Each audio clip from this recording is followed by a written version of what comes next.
Space news now. Probably, actually, yeah. Well, I'll get the intro video up and ready to go. And then we will, we'll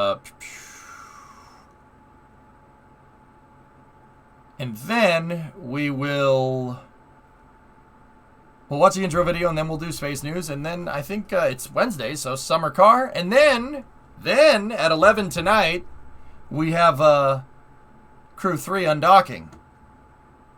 Yeah, get to watch a spacecraft undock from a space station. Believe it or not, while we're talking about space stations.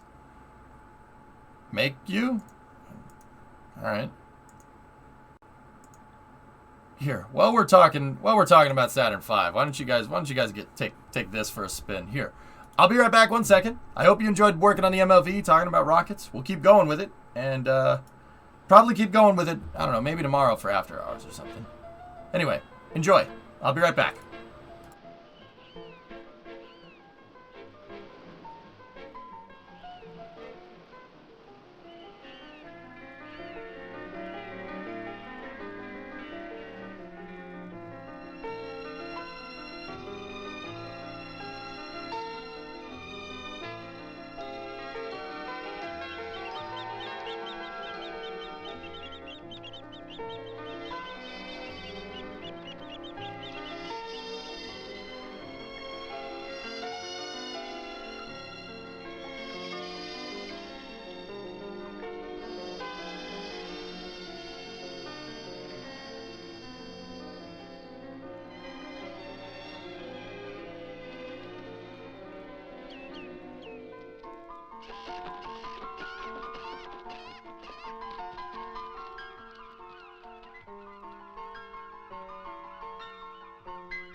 Birds don't exist.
Welcome aboard NASA Tours. My name is George Herman. We'd like to bid you a warm welcome to the John F. Kennedy Space Center. During our tour today, we'll have recorded commentary, and at times I'll stop the tape to answer any questions you might have. For those of you with a camera, anything you see you may photograph. Now, smoking is not permitted on our bus, so let's just settle back and relax, and we'll begin our trip with the Western world's first spaceport. Cape Kennedy, formerly called Cape Canaveral, was selected as a site for testing ballistic missiles, and later as our nation's first spaceport. As our space program grew, the site was extended to include Merritt Island. One of the reasons this was an ideal site is that the first stage of a rocket doesn't go high enough to go into orbit. And when it falls back to Earth, we'd rather it fall back in the ocean than over inhabited areas. Another reason is, from this point, we can take advantage of the Earth's rotation in achieving orbit, and also the islands stretching southeastward from the Cape were a ready-made chain of stations for our tracking network. Here at Merritt Island, there are more than 88,000 acres of land, of which 3,000 acres are orange groves and 39,000 acres have been left as wildlife preserves. We have wild boar, armadillos, alligators, 13 bald eagles' nests, and more than 200 separate species of birds, and even one reporting of a panther.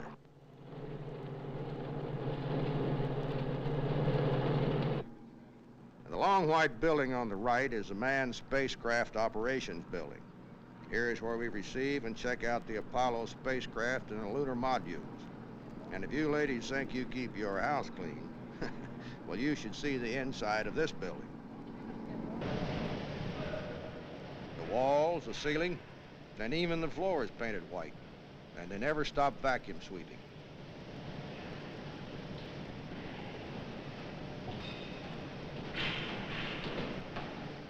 If you're just entering the room, you can wear regular clothes.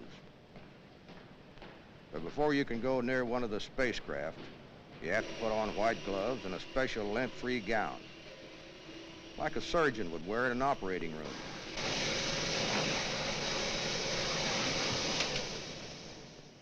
They even wash the air that goes inside the spacecraft. 97.2 microns. Okay, good. In other buildings, they assemble the scientific, communication, and weather satellites, and the surveyor spacecraft.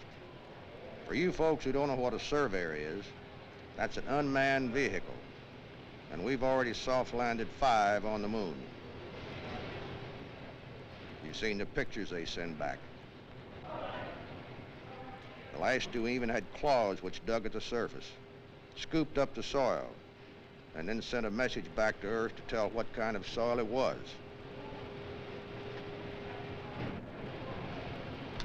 One reason for all of this is to make sure when our astronauts get to the moon, they got a pretty good idea of what to expect. While all of this is going on, the astronauts are practicing every detail of the flight. To help them do this, they have a trainer that is just like a real spacecraft, where they can simulate everything from the actual blast-off, complete with sound effects, to a docking in space. Key started, and no P11. Okay. T-Mon, go check that. Roger. 5, 4, 3, 2, 1. All right, lift off, clock started.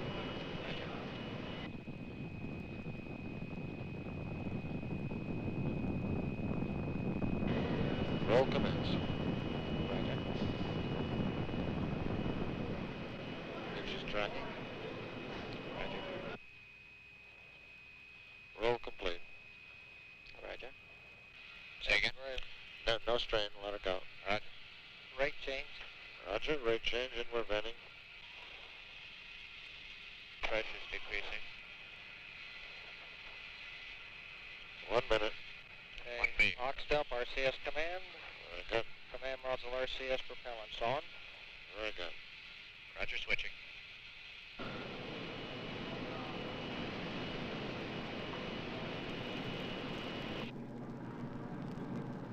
How far do you think that building is? Anyone like to take a guess? 1 mile? Anybody else? Closer to 2 miles. 1.5 miles? That's the vehicle assembly building, and from here it's 5 miles away.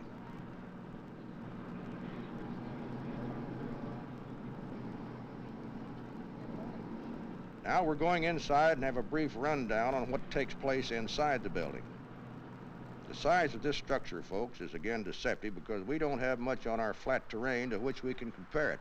The best way I know to get the full impression of its height is once you get off of this bus Get your feet firmly planted on the ground. Just lean your head back and look straight up. Every once in a while, we'll have someone from New York to remind us that the Empire State Building is just a little bit taller than this. This we have no quarrel with. The Empire State Building about 2 times as high. However, if we cut the Empire State Building up, we could get nearly 4.5 Empire State Buildings in the walls of this one. How much did it cost? $160 million, ma'am. The Saturn V rockets you see in this building are not manufactured here. They're made in many different parts of the country, California, Louisiana, Alabama, and brought here by barge in some of the biggest cargo airplanes in the world.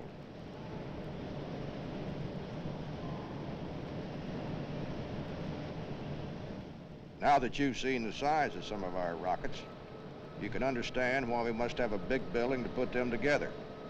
4 rockets, each 36 stories tall, can be assembled here at one time. When this building was under construction, clouds actually formed under the roof and it rained inside.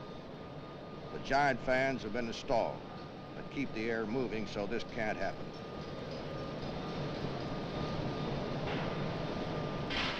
Once all the individual stages are checked out, they're moved into place with an overhead crane. The Apollo Saturn rocket consists of 5 sections, each stacked on top of the other.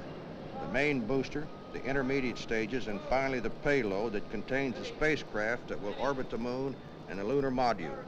It will take 2 men down to the surface and then bring them back again.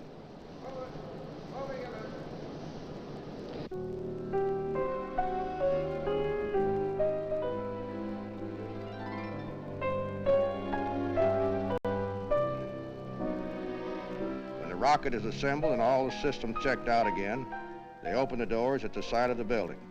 The doors are made up of sliding panels, each panel weighing 30 tons, and it takes 45 minutes to get them open.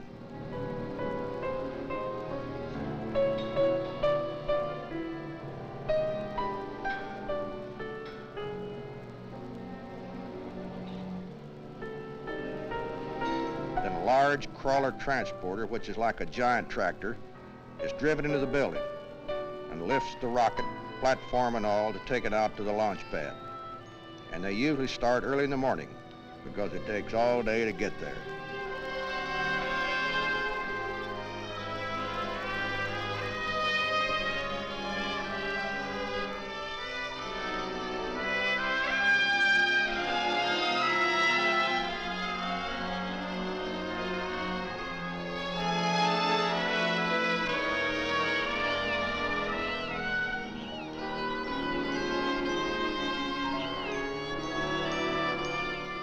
It's over 500,000 miles to the moon and back. The first 3 miles of that trip is made right here on the road out to the launch pad.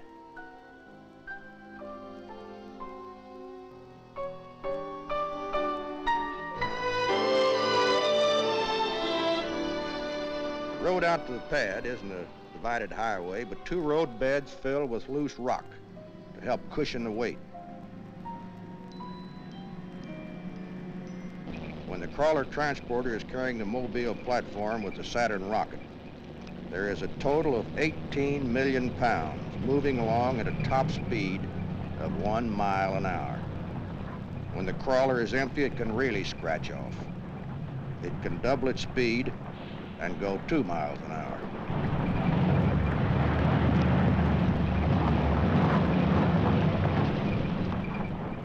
We had 2 gentlemen from Texas out here the other day, and one of them looked at those crawler transporters and said, "Hey, Tall, when we get back to the Big D, for you folks who don't know what the Big D is, that's Dallas. Remind me to buy one of those things." And the other said, "What in the world would you do with one of those?" And he said, "I'd put a blade on it and mow my lawn."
Our Saturn V rocket, when it's completely assembled, stands 364 feet tall, weighs 6.2 million pounds, and most of that weight is fuel. When this rocket leaves here, it will lift off with a thrust of more than 7.5 million pounds. This is about 180 million horsepower. That's more horsepower than a string of cars lined bumper to bumper from here to Seattle, Washington.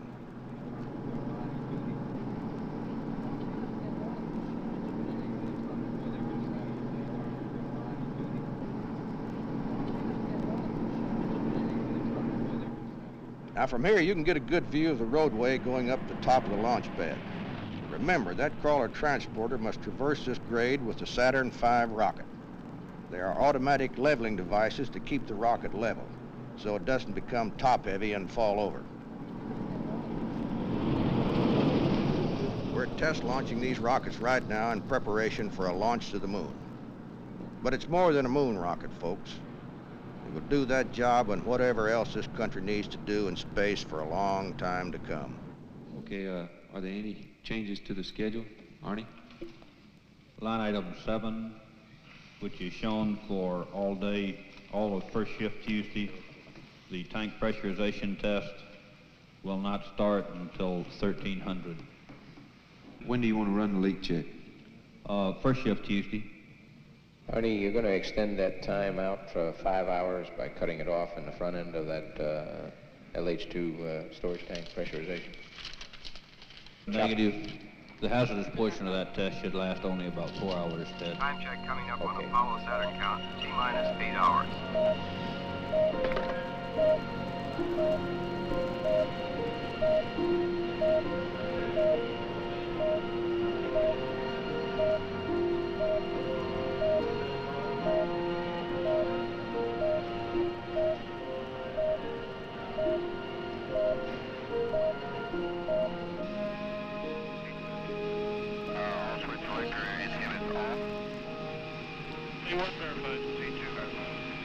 C4.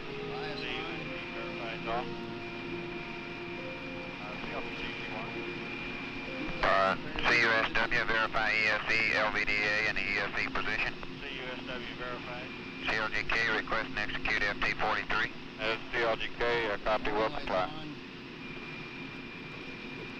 CLTC, CVTS on 121. TMS. Ground switch open. CLTC, TMS here. Go ahead. Someone here. ETMS. ETMS here. Would you start tape recorders? Tape recorder started. Okay. All personnel terminate all demons and function executors. Go ahead, CVTS. Carry on. You verify you're ready to pick up the con at T-minus 6:30 in about 13 minutes? Stand by. I'll get that information for you. All TCs, channel 121. 50 kW.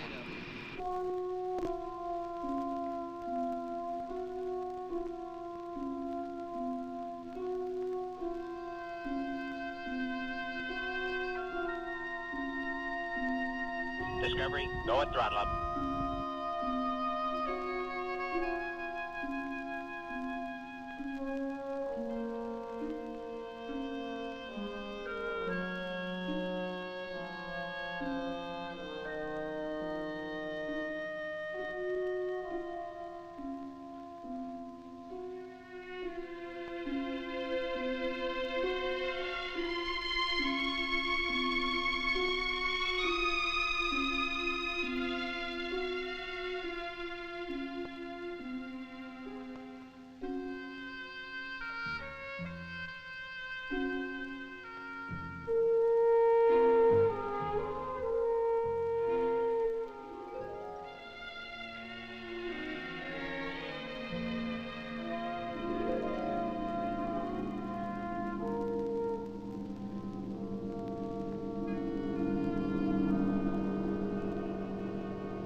We're now beginning to pressurize the tanks within the Saturn V vehicle.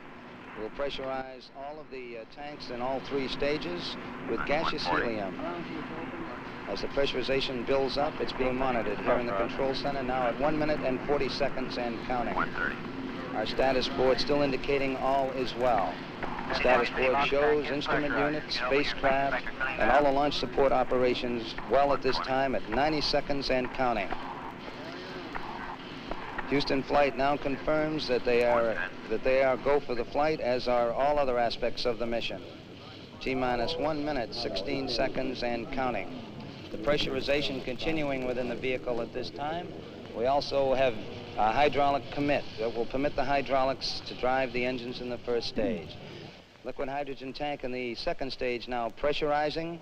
T-minus 60 seconds and counting. Our status board still shows we're go at this time. T-minus 50 seconds and counting. We have transferred to internal power. The transfer is satisfactory. The 6.2 million pound Saturn V launch vehicle now on its own power at 38 seconds and counting. To repeat, the ignition sequence will start at 8.9 seconds. We'll be looking for liftoff at 0. T-minus 30 seconds and counting. We'll count down from starting at T-minus 20. T-minus 25. Stage is reporting ready for launch. T-minus 20. 19, 18, 17, 16, 15, 14, 13, 12, 11, 10, 9. Ignition sequence start. 5, 4. We have ignition. All engines are running. We have liftoff. We have liftoff at 7 a.m. Eastern Standard Time.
Do you guys mind if I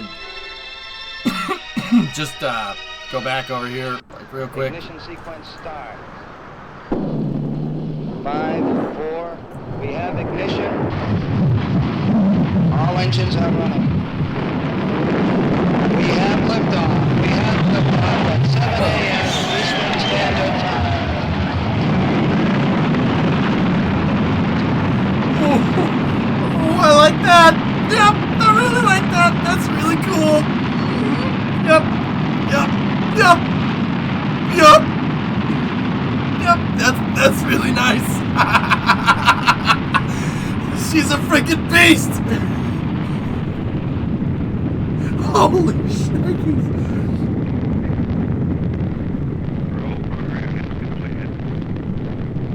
Pastor, you see that, man? You see that freaking thing? That freaking thing's huge. Blows my mind every time, man. 50 seconds. This shot. Oh. 1 minute and looking good.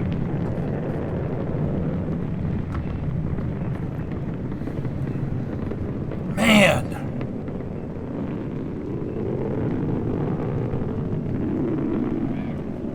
Just.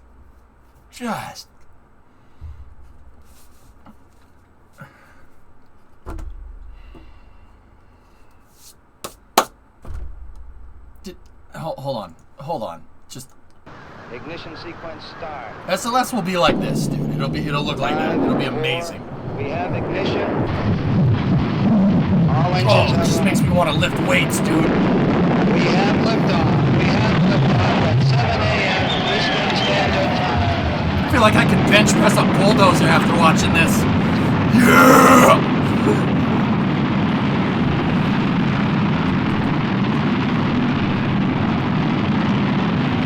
Oh, man, is that cool.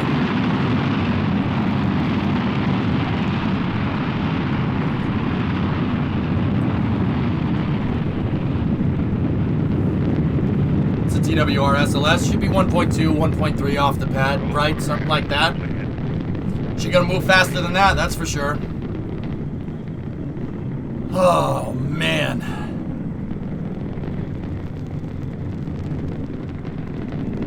Have you ever been to Redstone? No, David, I haven't. Never been down there. And there's a lot to see. I know that. Oh. Woo!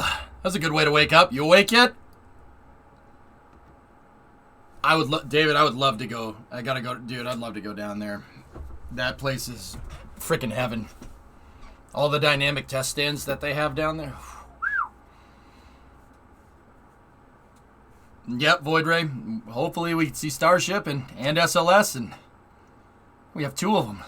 Freaking 2 of them. Can you believe that? 2 of them. We have 2 of those being made right now. I love it. I love it. I love it. This is great.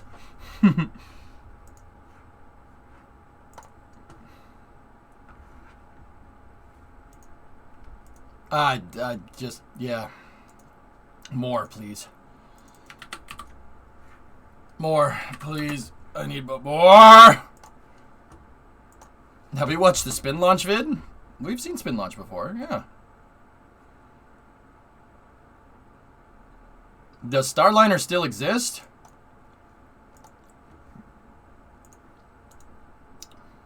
This is coming from CBS News. We'll start off Space News that way if you want. Yeah, oh.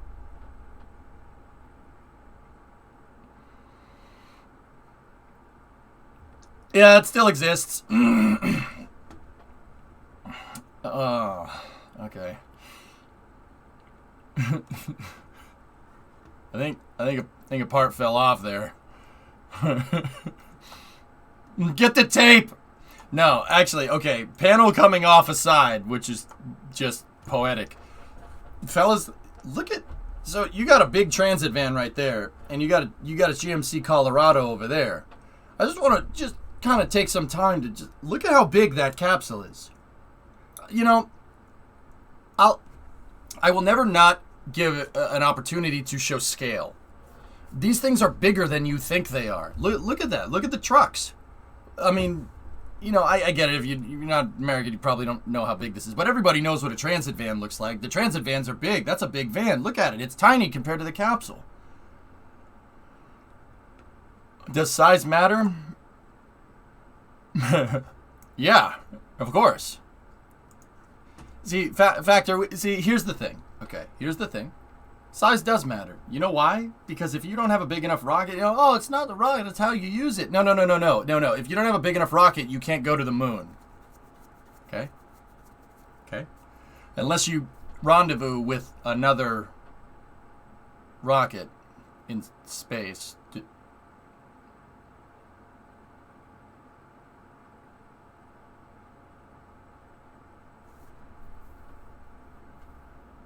Yeah, I'll take the bigger rocket. Thank you very much.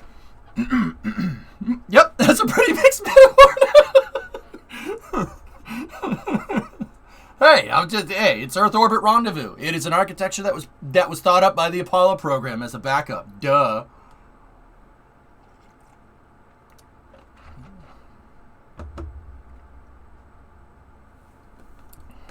Fluid exchange. You would have to.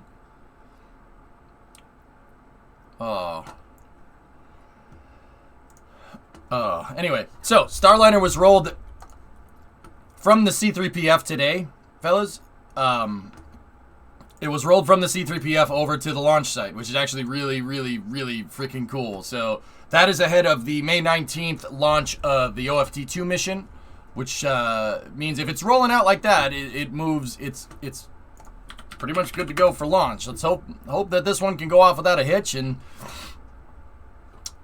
it's like my old man told me one time, chat, the only thing better than one crawfish dinner is 5 crawfish dinners. No, the only thing better than having one way to get into space is having 2. You know the only thing better than having 2 ways to get into space is? Having 3.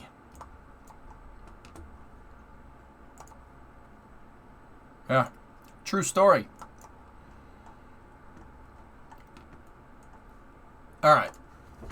Anyway, so Starliner was rolled out from the C-3PF right here. The C-3PF is the Commercial Crew and Cargo Processing Facility. It's right next to the VAB, believe it or not.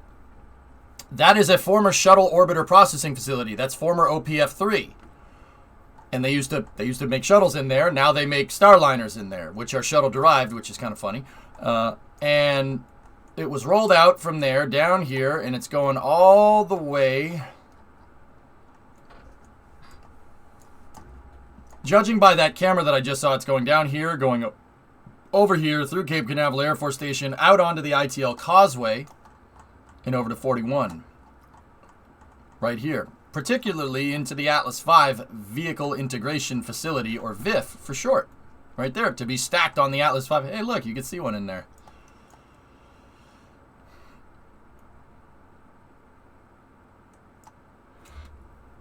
How many years of delay does that panel falling off add? Well, about as much time as me realizing that your joke was terrible. So yeah, nothing. Well, because I realized right away that your joke was terrible. You should feel bad. Anyway, so yep, it's rolling into the VIF right there, and it's stacked on the Atlas V. That means I'll bet you they're finished stacking right now. I'll bet you it's on there. We'll probably see pictures of it very soon, and then it'll roll out. Oh, see, this is a really old version of Slick 41. 41 doesn't look like this anymore. Because if we I'll put it over here. Yeah, see that big ULA thing? That's a crew access arm. It's like driving in New England, no direct route, pretty much. EJ sponsored by Boeing confirmed. No, I'm not sponsored by Boeing. Seriously, it should have. Seriously? Get your software right next time. That's pathetic. How's that for not being sponsored by Boeing? That's ridiculous. What the hell's the matter with you? What the hell's the matter with you? You want a fresh one? No. This time around, though, should be good. Hopefully. Knock on wood. Is it attached via explosive bolts? On Atlas? Hand? Yeah, most likely. Do we have some pictures of Starliner? Oh, hell yeah! Hell yeah, look at this thing. Oh, yeah, yeah. I really appreciate what's being shown right here.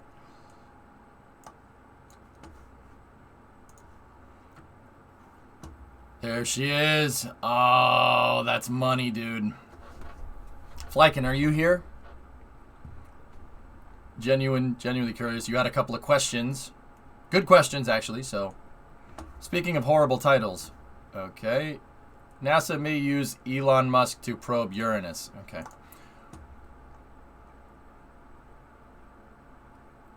Must have screwed up some mundane detail.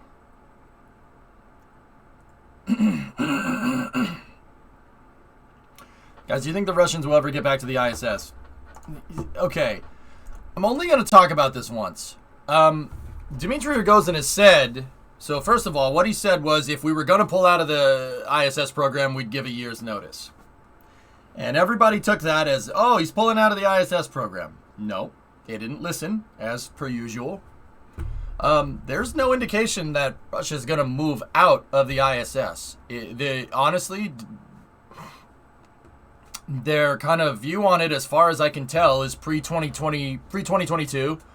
Meaning that they think that the modules are going to start running into cascading failure problems in 2024, which was when the space station was originally supposed to get... Actually, the space station was supposed to be dumped like 4 or 5 years ago, but that's another story. Yeah, what Rogozin says and what Roscosmos does is probably not the same thing. Yeah, not the same thing, dudes. So... Now listen to me very carefully. Yep.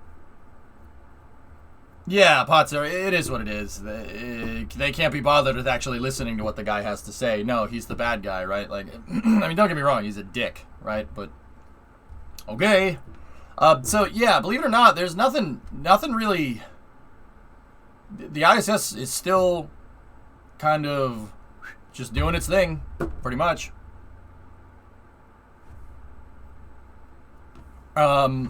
So, yeah, here, going back to this, we got Starliner. Starliner on a dual-engine Centaur, baby. Right there, ready to go. So, no fairing on top of Starliner. Nope. Nothing. Yep, just right on the top there. Launch escape system is behind it. Actually, the configuration for the Atlas V that they have is called the Atlas V Not 22, or N22 variant. Look at this thing. Yeah, how's that? Actually, that's a pretty good render from Mac right there. Mac Crawford at NASA Spaceflight did that. Check that out. There it is, Not 22. Actually, that's on orbit, so it would probably be... there it is in KSP. Nice. We could just use this one. That's fine. Right from ULA themselves. Boop. There it is, the N22. 2 SRBs.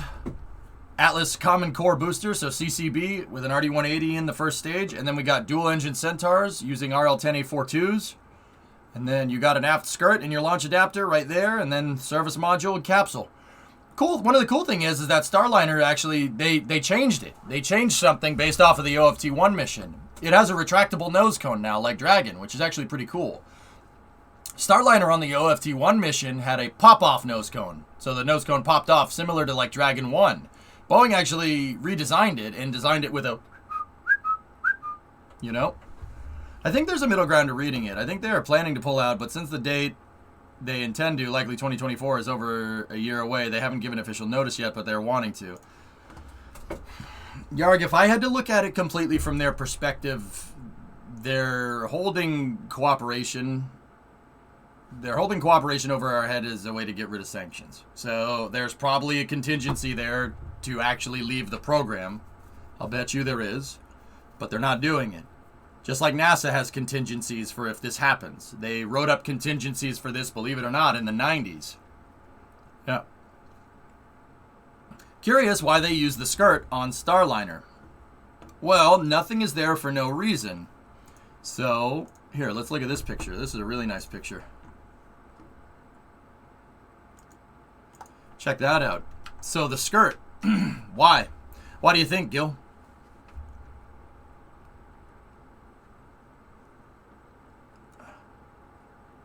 For what kind of mission the 2 SRBs are useful? Well, those 2 SRBs are useful with Atlas to move this thing. Turns out that human-rated ships are heavy. Yeah, Yarg, there's most likely a contingency, dude. Why wouldn't you? NASA, I bet you both parties have had contingencies for years, to be honest. Like, because it's a lady? That's very sexist. Okay. Well, it creates stagnation behind it, so the drag is not optimal, so it must have a greater value. See, Gil, you're thinking about that correctly. That's how you think about it. What are they trying to do? What are you trying to do by doing this? What are you trying to do?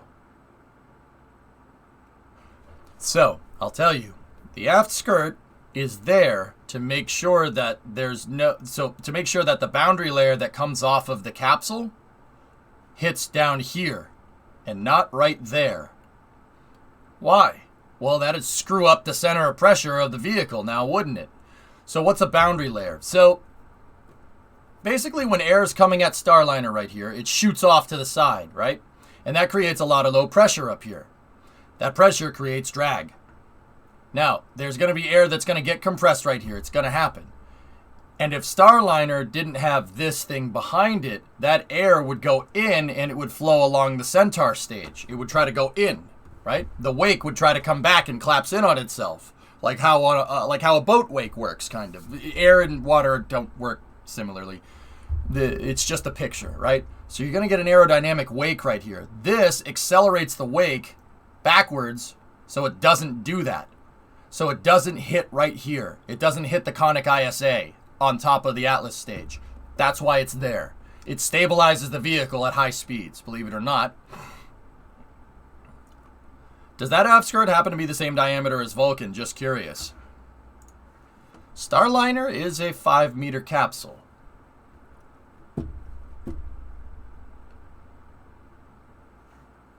Yeah, that's what it's there for.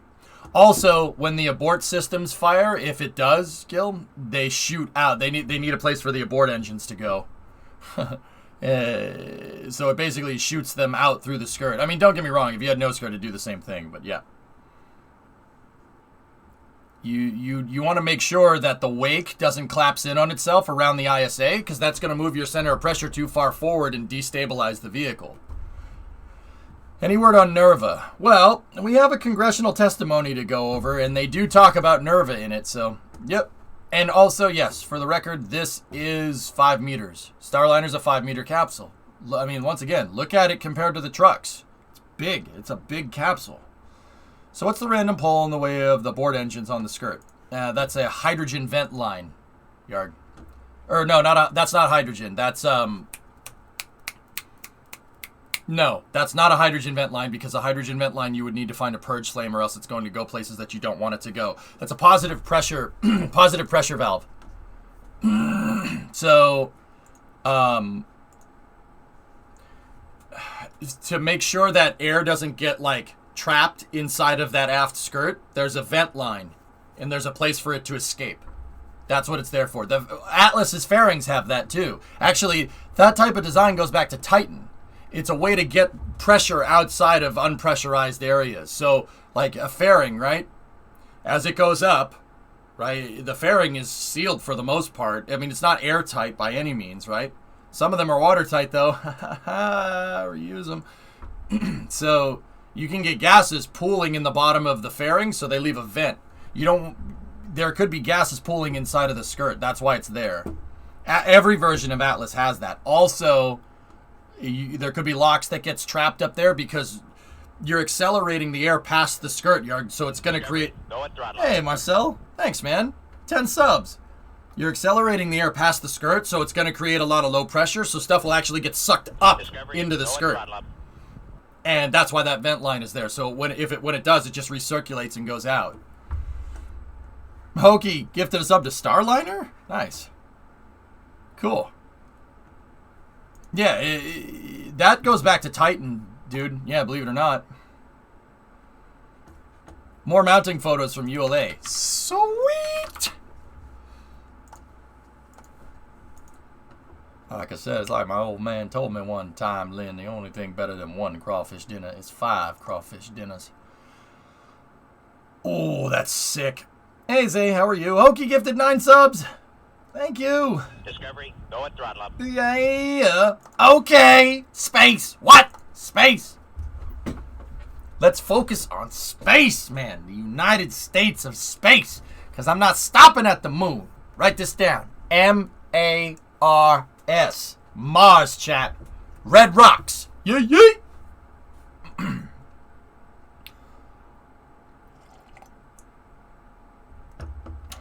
Guy bought aluminum tubes.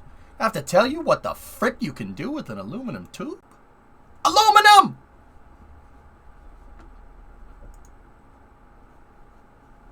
Well, there's the panel that came off. Yeah, the gifted a sub. Thanks, man. Look at that, dude. She's a beast. That thing's awesome. I really hope this thing works, man. That is a beautiful spacecraft. And it's got shuttle parts on it. I like that. I like that. Mm-hmm. Is he drunk? No. Not since this morning. Okay. Looks like cloth on the outside, because it is, Potzer. It's Nomex. Seriously. Fire blankets. Same as the shuttle. Shuttle had the same thing.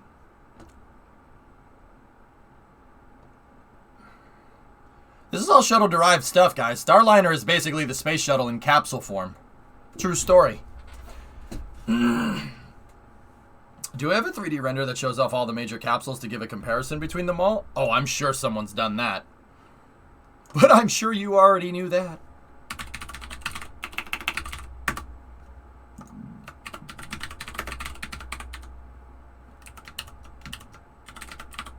I gotta sneeze. It's a Jake break now. It's not a turbo anymore. There's a good one right there.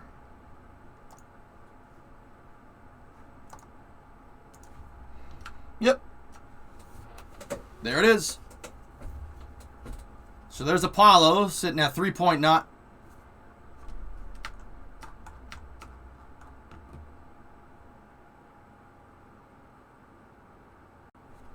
No wonder it blew up. Well, there's your problem. Orion's a monster. Yeah, no, Orion's big. 154, 154. Dragon is 3.7. Actually, Starliner's 4.56. Huh. You'd need an interesting adapter to put that thing onto Vulcan, but it could be done. Orion is a chunker of a freaking spacecraft at 5 meters. She's a beast. That's a beast mode capsule. Where's Blorgen? Well, not to be a jerk, but those are orbital capsules. Here, this is another good one. I'm not sure who I can give credit to this for, but so there's Vostok, so that's Yuri's capsule. There's Shepard, so Shepard and Grissom, so that's Mercury. Then there's Voshkod, that's Alexei Leonov right there. And then there's the Gemini capsule from the Gemini program. The first one to fly was, with people on it, was Gemini 2, which was John Young and Gus Grissom, I think. And then there's Soyuz. I don't know. I forget who flew on Soyuz 1. Well, I know who flew on Soyuz 1. Kamarov did. And then there's Apollo. Apollo 7 was the first flight on orbit. And I know who was supposed to go on the first Apollo test flight. That didn't work out very well. Shenzhou is China's capsule. It's a modified, license-built version of Soyuz, like highly modified. It's very different. I mean, still the same kind of similar concept. But then there's Dragon, Starliner, Orion, PPTS is Oriol. That, I don't know what's going on with that. There's Dream Chaser. I don't know why it says unknown. Well, actually I do. Never mind. And then there's Chonker. This thing is absolutely one of the biggest spacecraft ever devised by man. It'd easily make it to the top of r/Chonkers. Mass size personnel comparison. Yep. Here. Let's, whoop. There you go. Yeah, baby! Space shuttle's what I've been waiting for. Woo! What term in usable volume? In cubic meters or cubic inch, whatever is imperial. It's cubic inches. I like how they lined them up in the capsule service division. Yeah, right. Yeah, there's your usable volume. Yeah, it looks like the Chinese with Xinjiao beefed up the orbital module. That's way bigger. It has 4 extra cubic meters, which is yikes. Charlie's the best. Yeah, I think that these capsules here are the ultimate flying capsules that are around right now. I'd like to point out, fellas, just on a side note, by the end of this year, this will be flying in routine service. That will be flying in routine service. That will be flying in routine service. That absolutely is already flying in routine service, and that will be flying in routine service. I don't know if it... I don't know about that one. We don't talk about that one. So these guys right here, yeah, all of those will be flying at the same time. That and Dream Chaser and Starship on top of that. Because, you know, more spacecraft, please? Like, is BPTS going to happen? I have heard nothing about Oriol in a good couple of months, Sile, but that's because I kind of fell off and stopped covering the Russian program. I kind of read about what they're doing off stream. Vasi, you heard anything? I mean, I think everything is ground to a halt over there. I don't need to say why. The girth is increasing. Nope, nothing. Это не хорошо. Нет. Not good. But whatever. Figure it out. You forgot the Space Rider. Monsieur de l'espace in français. Yeah, what? That freaking balloon mock-up that you guys call a spacecraft? Yeah, what about it? What about it? The Indian capsule, I think, is targeting the end of this year too, Tomas, but I'm not sure. Is this, Zay, is this the, Yeah. So, while we're on the topic of Atlas V, and while we're also on the topic of replacement rockets, here, I got something for you. Tori Bruno teased this today. Huh. Your mama's a balloon. Ouch. I mean, she may be, but that doesn't change the fact that you guys had a spacecraft design, built it, and then said, nah. I mean, don't get me wrong, we do that all the time, but at least some of our ideas get through. Just saying. So, this looks like a Vulcan core right there in paint, because if you look at ULA Vulcan, if you look at Vulcan has a very distinctive paint job on it. See it? Personally, I'm more of a fan of this. I like that one right there. I want to see Vulcan fly so bad. How far off do you think it is? End of the year, RJ. End of the year. Yeah, end of the year it'll be going. Okay. Yeah, she's a beast. Vulcan's a good little rocket, man. It's a good rocket. It really is. Yeah, it's good, man. It's not bad. And it has smart reuse, which is sweet. Yeah, here, look. Ready? See this bottom piece, that triangular section? That yeets off the bottom with the engines, and then it parachutes down and they land it. That's right. I can't say this enough. ULA with the huge Amazon contract decided to pursue reuse, or well, they were pursuing reuse, and then, you know, decided to tell everybody that they were. Yeah, see the conic section. This whole thing jettisons. Yeah, that's pretty cool. I figured that Amazon money would kick it into service sooner than people realized. Yeah, see, that's the thing, RJ. Speaking of rumors are that the Blue Origin is beginning to run 104% thrust runs in the B4. They tweeted that the other day, Alex. That's true. So they unpostponed reuse. I honestly think that ULA was trying to do reuse, and then they got this Amazon deal. This Amazon deal has most likely been in the works for a little while, guys. You don't just announce one day, oh, we're going to build 38 of these now. No, that was probably figured into Vulcan's design and planning from the start, if I had to guess.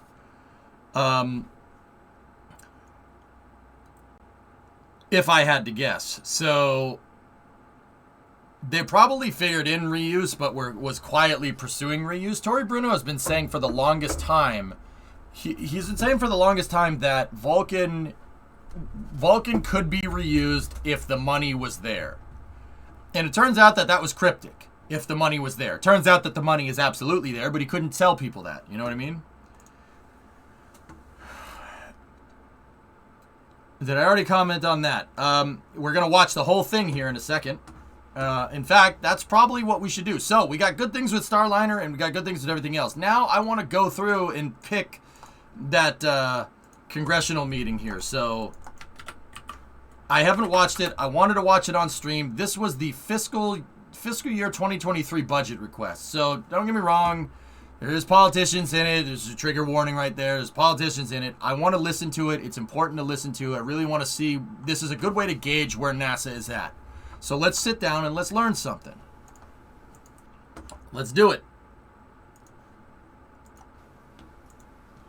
So I found that playing this at 1.5 times the speed is very useful because Bill talks very slowly. Asking questions. All right, let's do this. There's some really Rule 8 sections. All right, well, let's get in here for the space stuff, okay? The Subcommittee on Commerce, Justice, Science, and Related Agencies of the Senate Appropriations Committee. Let's see what we got. Senator Moran is on his way, we think. So in the interest of trying to keep the hearing on time, I wanted to go ahead and begin. Just for the record, we will no longer take people asking questions in virtual format, so people will be here in person, and we will take... Yeah, that's why I have it running at 1.5 times the speed, because it's super freaking long. This is really a pivotal moment for the prosperity and security of the United States and democracies around the world. Yeah, this is 1.5 times. These people talk very slowly. Right now, Secretary of Defense Lloyd Austin and Chairman of the Joint Chiefs of... Okay.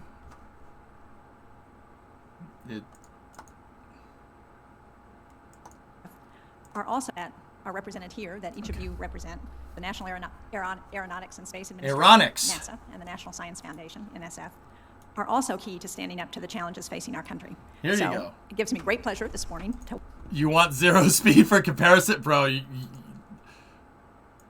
yeah, this is zero speed for comparison. Yeah, here, you want... Welcome NASA Administrator Bill Nelson and NSF Director... The volume is super low. I'm going to call you Dr. Ponch for ease of...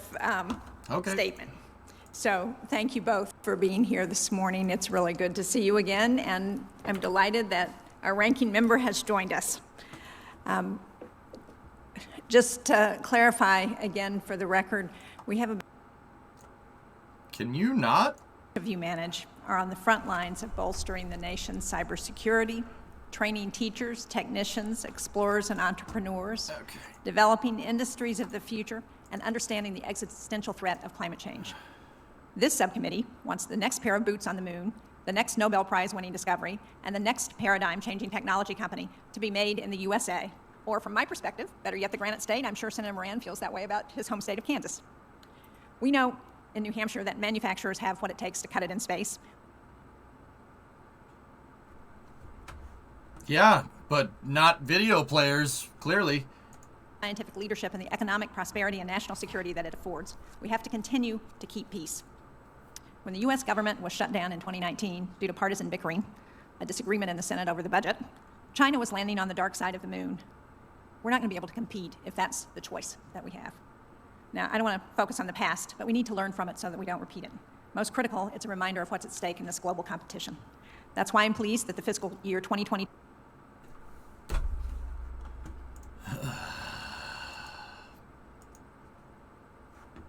Is this going to happen every couple of minutes advance here? The mission of both these agencies, the U.S. Innovation and Competition Act, which is the name of the Senate version of the bill. President Biden's fiscal year 20... You know what? Screw the C-SPAN one. Give me the YouTube one. This player is terrible. This player's freaking trash. This player's like if I tried to take a shower with molasses and just doused my entire body, just with molasses. I was trying to make sure it would just take forever and slowly drip down everywhere. This player's like the equivalent of doing that. What? Sorry, I'm watching too much voice. Anyway. Research and more than $500 million to lessen the impact of aviation on the climate.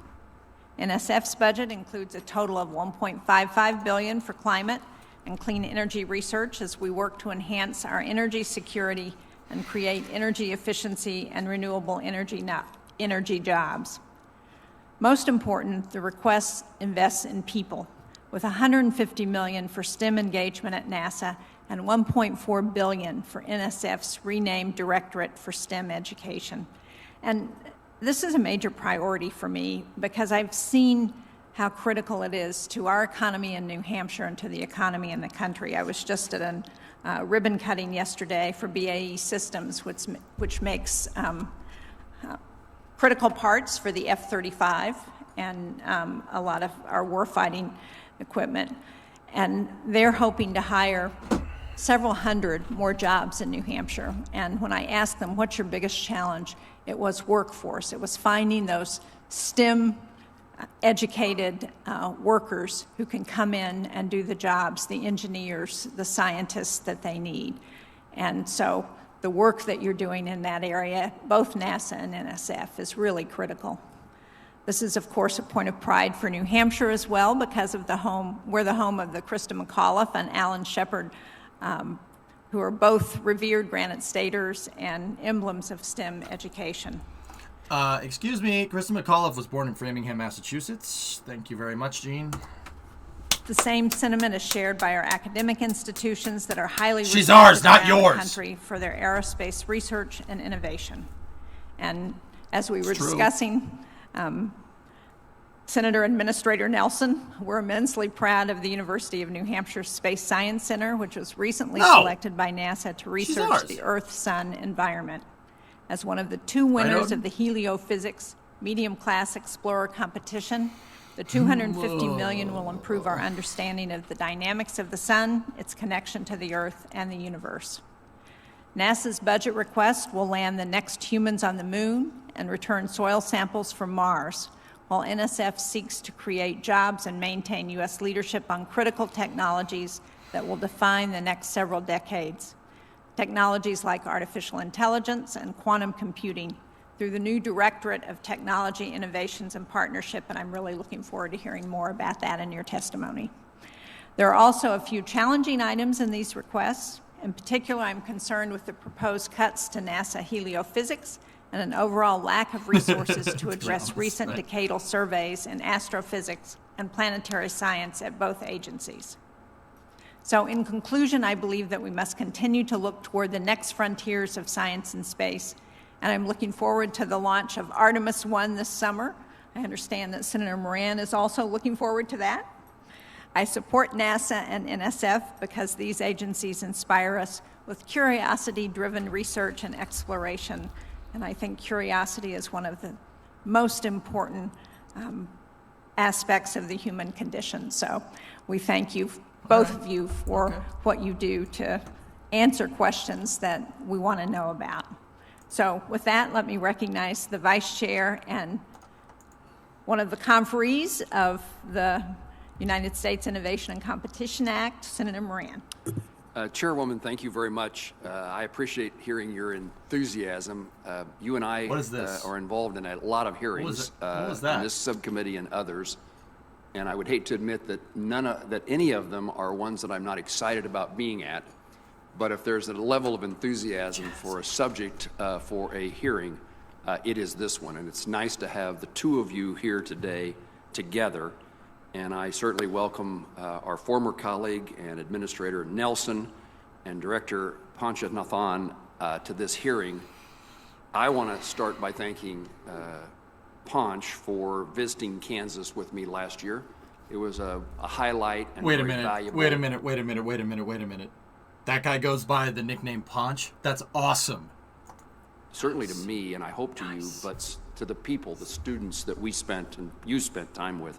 And I'm very grateful for that. And Senator Nelson, you are relentless, maybe an overstatement, but not far, relentless in your willingness, stated willingness to come to Kansas And it seems to be my schedule that is keeping that from happening, and I'm going to make it happen shortly. And I thank you for that. Kansas there is nice great place. value in Americans seeing the two of you, hearing what you're about, your mission, and generating the enthusiasm in them. It's helpful to us as we appropriate money for our constituents to believe that that money is being wisely spent and of value to the country. The proposed budget for NASA's $26 billion, it's an increase of about 8%. NSF's proposed budget is $10.5 billion and represents an almost 19% increase. I am pleased to be a conferee on USICA, and I hope that we have success in reaching an agreement so that that legislation can become law. I'm going to boost it up just a little bit. NASA is one of the most well-known government agencies. In the past year, we've witnessed the successful launch of the James Webb Telescope, and I appreciate your efforts, Administrator, to see that I and 4 of my colleagues were present. We didn't quite succeed. It all worked on the 20th of December. It worked on the 22nd of December. It may have worked on the 24th of December, but when it was Christmas morning, most of our families had other plans for us on that day. But in addition to the James Webb Telescope, it was a year of research and science on Mars from perseverance and ingenuity, and we are eagerly awaiting Artemis 1 launch that signifies our first step toward returning American astronauts, and in this case, a woman to the moon. I've been the lead Republican on this committee since the early days of the Artemis program and worked closely with the previous administrator to identify challenges ahead on what was needed to ensure the long-term success of Artemis missions. Returning to the moon and sustaining a presence there is a long-term goal for our nation, and I'm pleased that this administration is continuing that goal. NSF's scientific research is no less impressive. In Kansas alone, you can go from a lab studying plant genomics to studying Arctic and Antarctic ice without leaving the state and even without leaving the campus. We cannot rest upon our past successes, however. There is significant competition across the globe to be the nation that unlocks the knowledge and discoveries that will drive economic growth and success. This research is important to our national security as well. We see that competition is focused from investments by other nations, but also from incentivizing the unlawful transfer of intellectual property. This is a recognition of the power of knowledge. It's going to be amazing. It is important we are able to harness that power, knowledge, and inspirations generated by your agencies for the good of our country. NASA and NSF have the opportunities to capitalize on their missions to encourage students, young people across the country, no matter where they live, to pursue activities and careers in STEM. We just had a former astronaut in Kansas at the Kansas Cosmosphere, and we visited with 4th, 5th, and 6th graders. Hugely of value. They had no interest in me, but were very excited about the astronaut. Our country needs a workforce in each and every state that's ready to push the frontiers of knowledge and has the skills to thrive in a tech-intensive economy. Great opportunities within your agencies to maintain our leadership across the scientific spectrum, on Earth and in space, if we are strategic in our investments. We're at a time where there is severe unrest in the world. Russia and China continue to make significant gains in the space domain. It's vital the United States maintain our leadership in space and in research and development, and I look forward to discussing the importance of this and the details of your proposed budgets being presented with us today. I thank you both for your leadership. Thank you very much, Senator Moran. Senator Nelson, and then Dr. Punch, do you want to give us your testimony? Thank you, ma'am. And Madam Chair, if I may have my remarks submitted for the record, and I'd like to just talk to you, if I may. First of all, I want to thank you all for the appropriations for 2022, and that gave us what we needed. And a little birdie told me that you all are seriously considering getting the appropriations bills out for 2023 before October the 1st. And if you do, that will be a minor miracle. All of you will become Merlin the magician. And, but I do believe that that is being seriously discussed among the leadership, and my compliments to Chuck Schumer and Mitch McConnell that those serious discussions, as well as the chairs and the ranking of appropriations, are occurring. And I hope it does. It will bring about certainty for all agencies of government if that in fact happens, and breaks what has become a routine procedure where we often wait half, at least, of a fiscal year before getting the appropriations and going on a continuing resolution of previous appropriations, which often don't have any application to the present. So I commend you. I want you to know, just to pick up on comments that both of you made about STEM and about kids, I have been just blown away by our interns. We have lots of interns, and we love our interns. And 30% of our interns end up coming to work for NASA, and we are going to expand our interns. They are reflective of what the two of you just related about seeing students in school, that when the subject of space comes up, their little eyes light up, they get excited, they're motivated. It's a subject matter of which it's a window into the items that are absolutely critical for the future of the country: science, technology, engineering, mathematics. We saw a bit of this several generations ago in the Apollo generation, for when that major thrust of a space achievement occurred, for 2 generations of students, we saw the effects of a concentration on the STEM subject matter and how that rippled through the schools and the colleges and the universities and produced a workforce that gave us some of the technology that we are experiencing today. That happened because and you that's launched what's things. going to happen with the Artemis generation. And you all, the two of you, have just testified to that fact by virtue of what you've seen. And it's extraordinary. We are taking it very seriously. We send our astronauts to a lot of schools. We send our scientists to a lot of schools. We are giving grants specifically in areas that have been overlooked in the past. This is part of our diversity outreach. So, for example, we've sent a space grant to the University of Wyoming. In the past, a lot of those rural universities didn't have a direct relation. But we don't want those students in rural areas, and that's just one example. We don't want them overlooked. They're part of the national culture that is so excited about space and technology and so forth. So I wanted to comment, since the two of you both mentioned it. You've given us the resources in which to proceed with the Artemis program. It was the Apollo generation.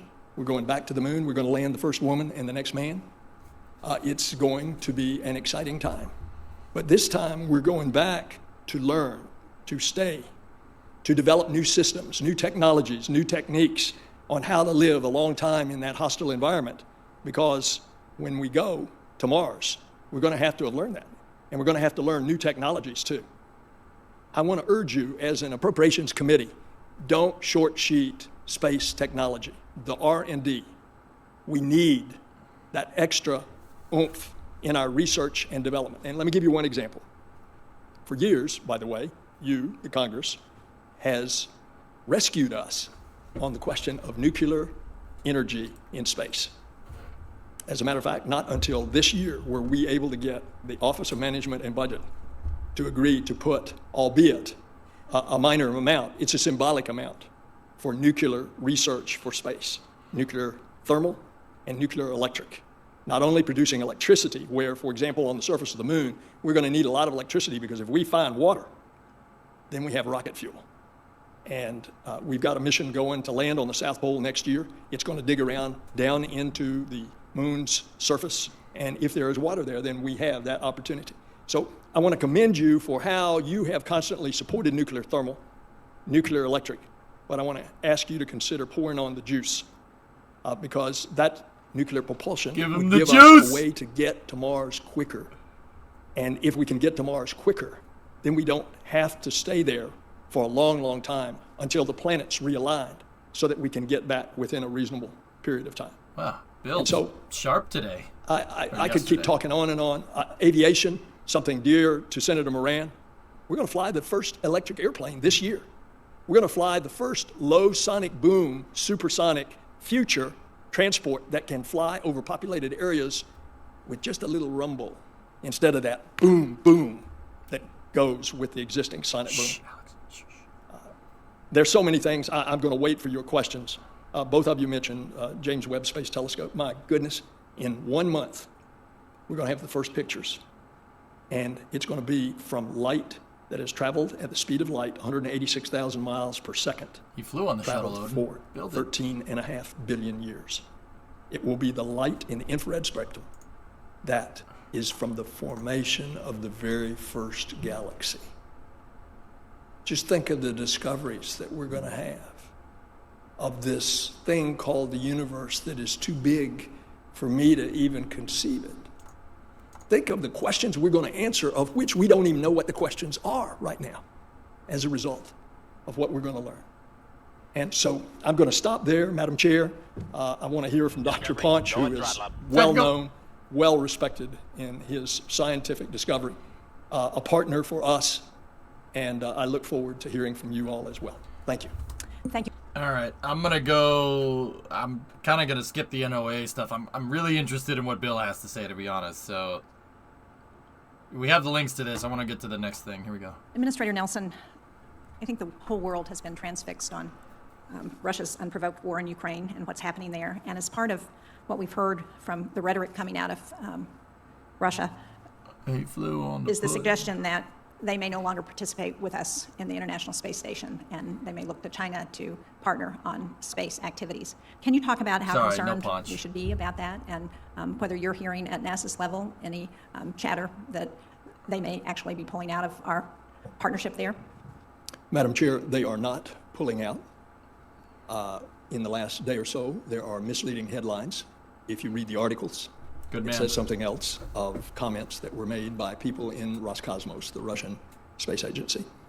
I want you to think about this issue in a historical context. In the height of the Cold War with the Soviet Union, a Soviet spacecraft and an American spacecraft rendezvoused and docked in space, and the crews lived together and worked together in space. Yeah, it was like 5 led years by ago. General Tom Stafford and General Alexei Leonov. That personal friendship endured over the years, so much so when Alexei passed away a couple of years ago, who gave the eulogy at the funeral in Moscow? None other than General Tom Stafford. And that cooperation in civil space has continued to this day. First, there was a Russian space station. There was Mir. And the U.S. space program, Space Shuttle, docked with Mir. Then together we built the International Space Station. Theoretically, you can't operate the space station without both. The Russians have the propulsion, the attitude control.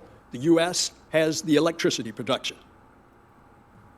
I see nothing in the very even-keeled professional relationship between the cosmonauts and the astronauts, between mission control in Moscow and Houston, in the training of Russian cosmonauts in America and the training of American astronauts in Moscow and Baikonur. I see nothing that has interrupted that professional relationship, no matter how awful Putin is conducting a war with such disastrous results in Ukraine.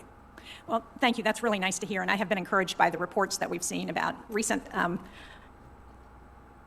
cooperation between the cosmonauts and our astronauts. Can you also comment on China and what you're seeing with respect to China and Russia cooperating in space? Now, China is completely a different experience for vis-a-vis the U.S. space program because there has not been any transparency. They are very secretive.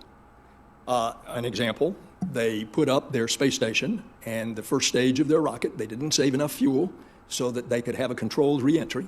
This is about a year or two ago. And as a result, it was going to come down someplace. Fortunately, it came down in the Indian Ocean, but it could have come down somewhere in Europe. It could have come down in Saudi Arabia.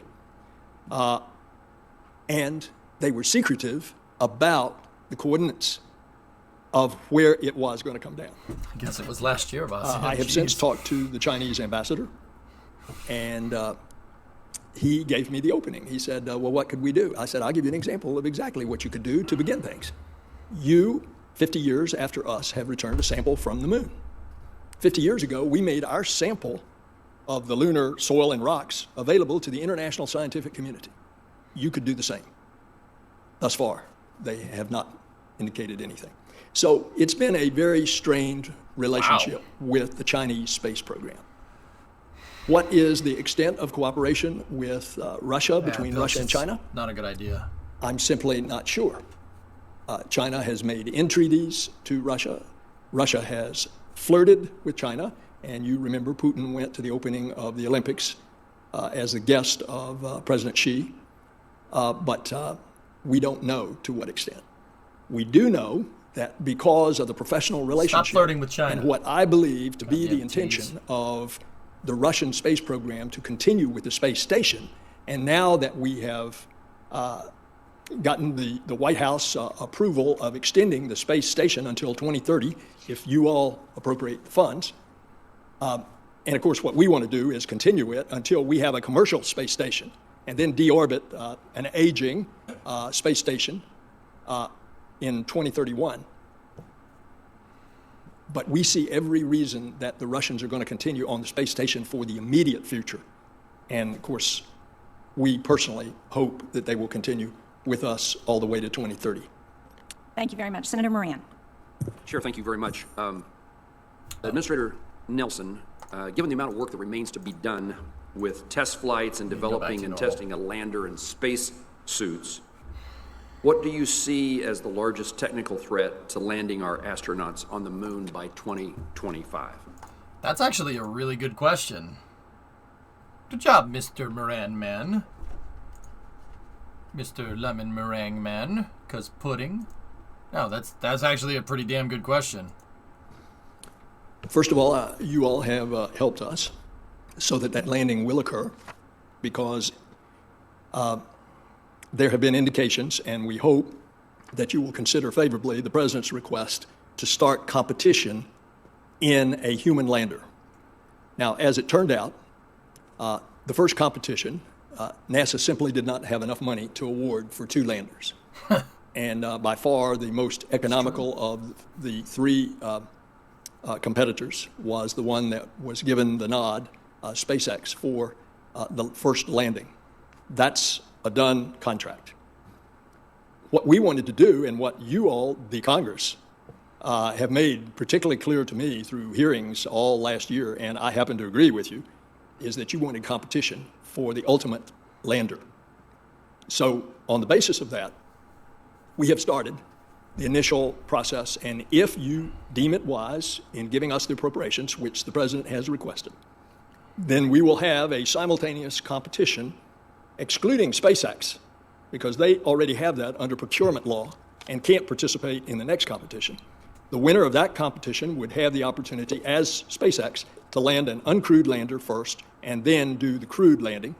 They would have that opportunity. And then we would have 2 landers somewhere in the 2027 timeframe, having both have already landed, to make the ultimate choice of the lander that would last for some period of time as the lander on the moon.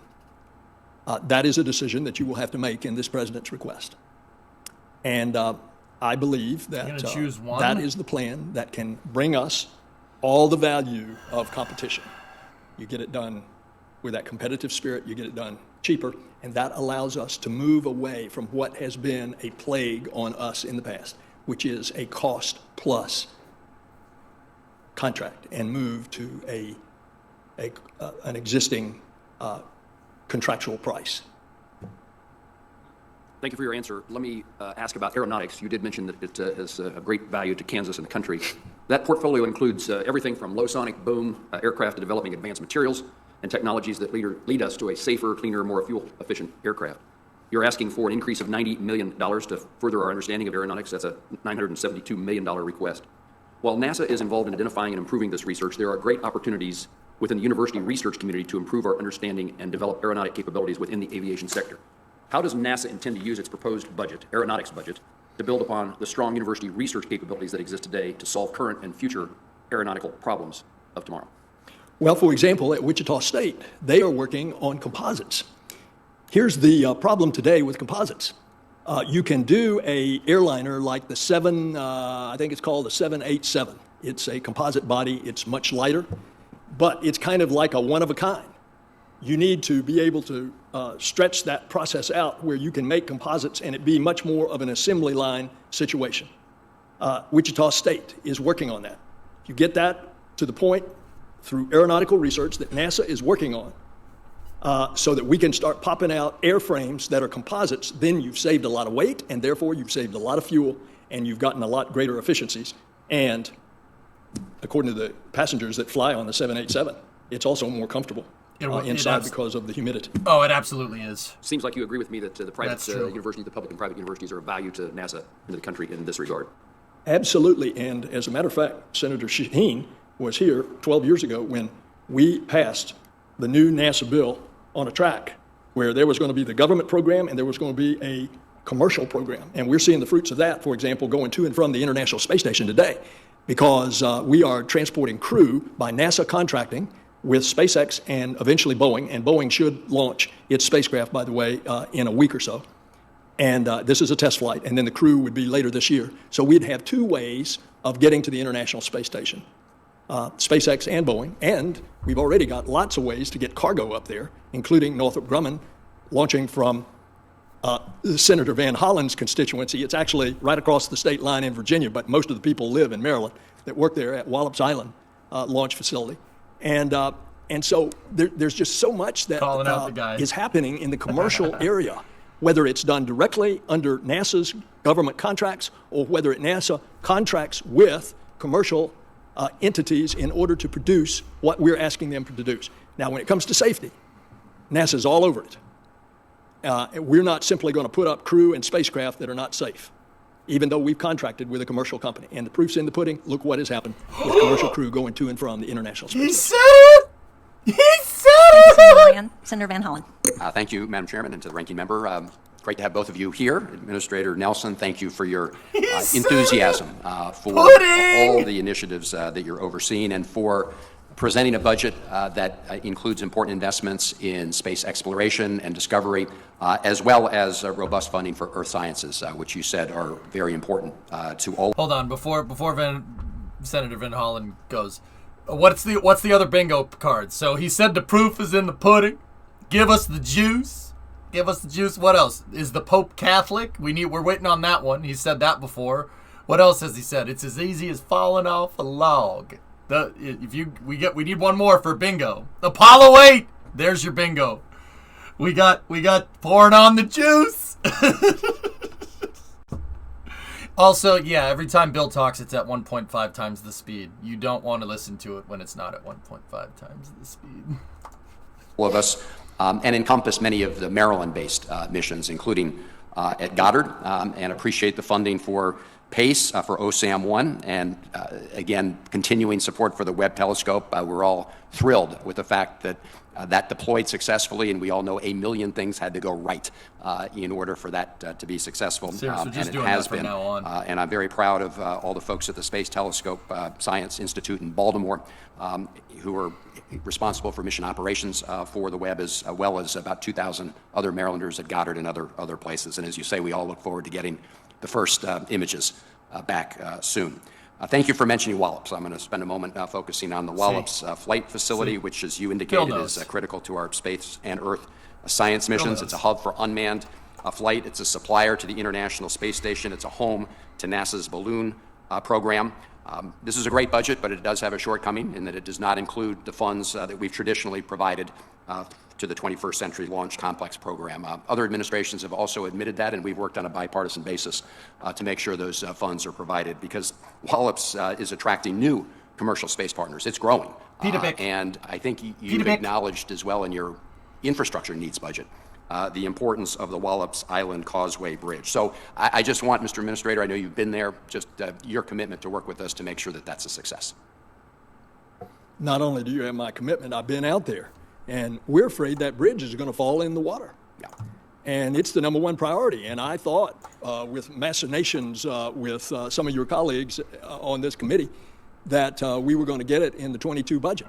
I may get in trouble by saying this, but I hope that there's going to be some kind of infrastructure bill that's still going to come out of the Senate that would allow us then to have high priority, desperately needed infrastructure projects like the Wallops Island Bridge be taken care of.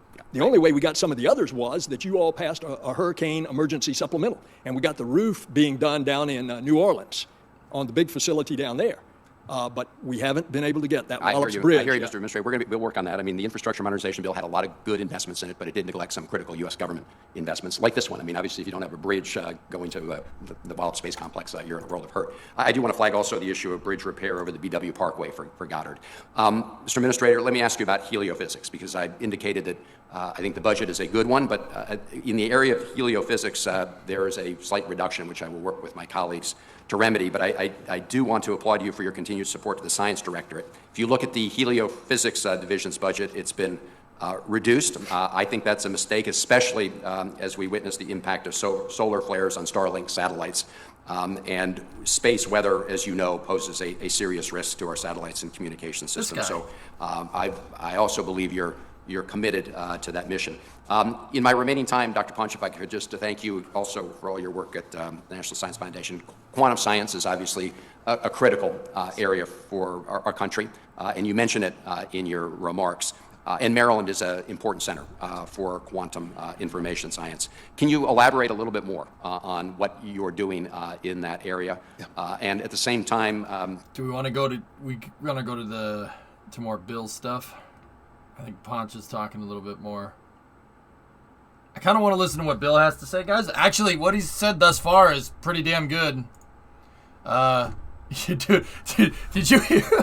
He's like, I might get in trouble for this, but you got to pass that thing in the Senate. And then the senator was like, no, yeah, we got to do that. Okay, bye.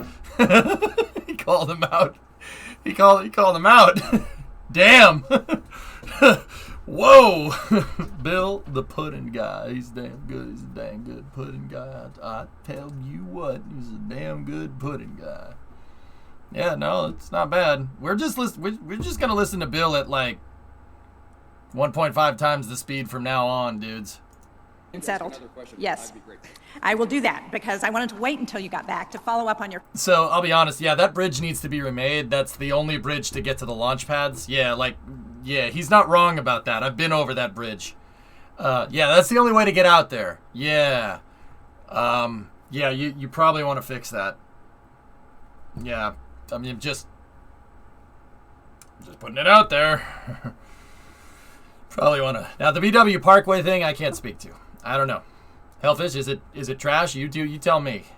That's the thing to Wallops. I mean, yeah, that's the bridge that goes out to Wallops. I mean, I'll be honest. Like, if it was me, hey, Rocket Lab, you want to use pads here? Help us fund this bridge. Peter Beck would probably be like, yes, yeah, I will help you make the bridge.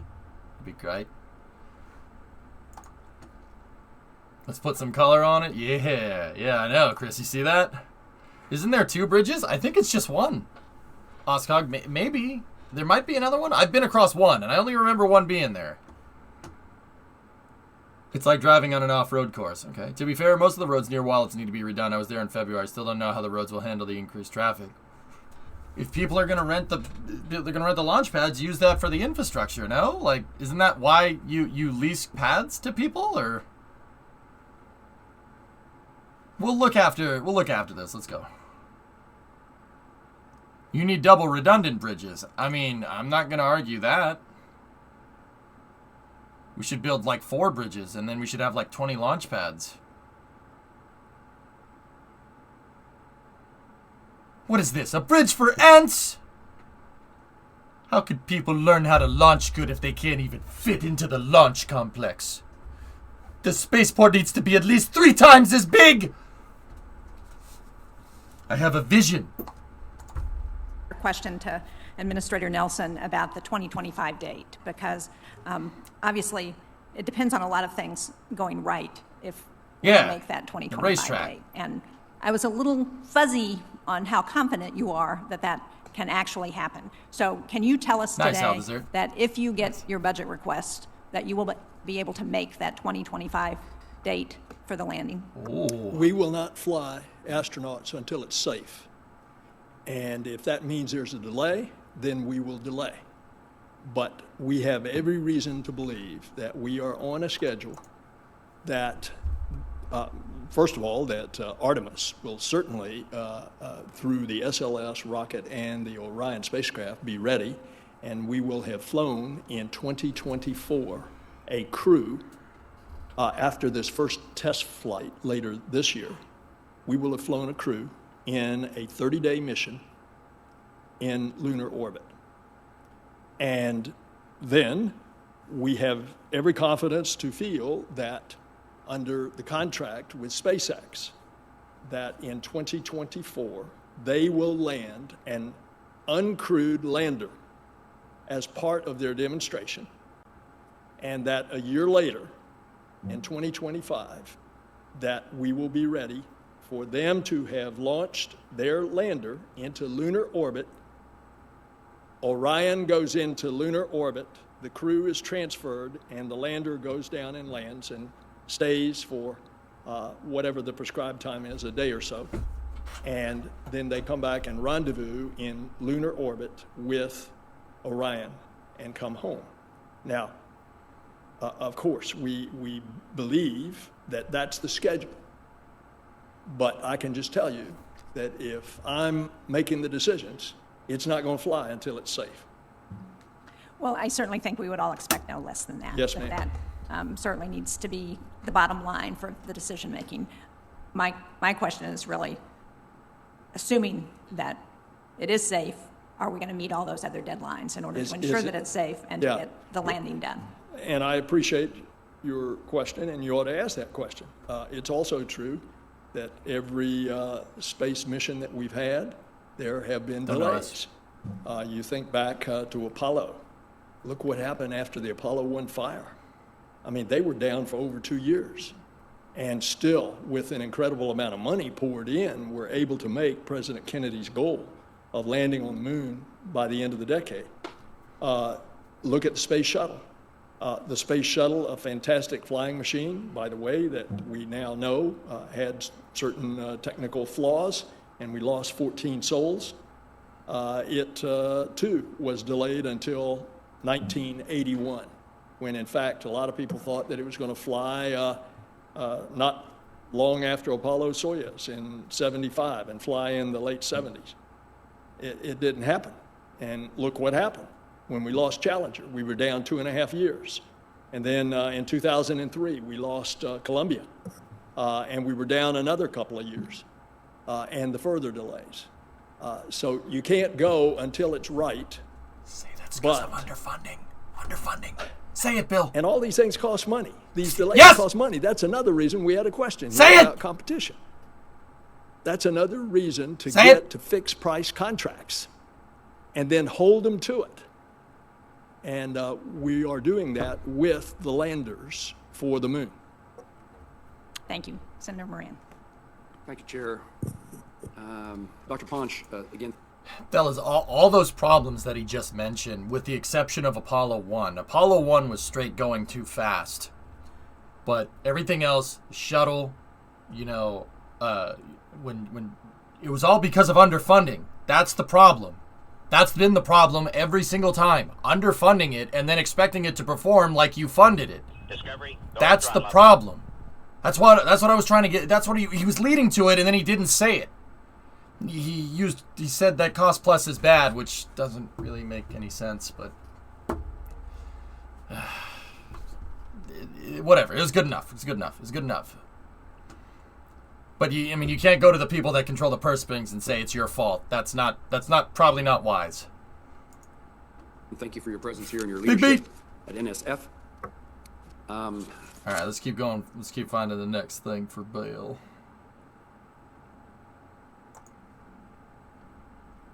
Yeah, Joey. See, Bill. I picked it up on it. I knew where he was going with that, but he couldn't say it. He couldn't say you don't want to insult the people. You don't want to call them stupid. Not to their face like that. They won't. Then they really won't give you money. Then they really won't give you money. I see. See, that's why he's bringing up cost plus. That's why he's doing it. See, I knew something was up here. That's why he's doing it. He's trying to tell them that you can't underfund us. Because think about it. Cost plus, you don't know how much it is. But the reason why he's pushing firm fixed pricing is because if the pricing is up here, firm fixed pricing, then you can get a better scope on the project. I mean, firm fixed pricing doesn't necessarily mean that your firm fixed pricing is less than what it would be for cost plus. You could have higher firm fixed pricing. I see why he's doing that. That makes a lot of sense now. He's trying to tell them that you can't underfund this stuff. You can't screw around with it or else people get killed. But he's trying to say that, but he can't say it without... He's trying to say it without being a dick. I get it. At least I think. You tell me if that's thin. I'm pretty sure that's what he's trying to say. Public-private partnership. The ethos... Here, let me back it up. Okay. Senator, if I may, Dr. Ponch has just described the emphasis on public-private partnership. The ethos that's very similar to what we are doing. It's a new day. Government can't do it all. You all give us X amount of money, and we've got to make that money happen the way that we're trying to achieve. And we can leverage that money by working with the commercial industry and through competition bring those costs down to NASA. Give you one more example. The development of SpaceX and their very successful rocket, the Falcon 9 and the Falcon 9 Heavy.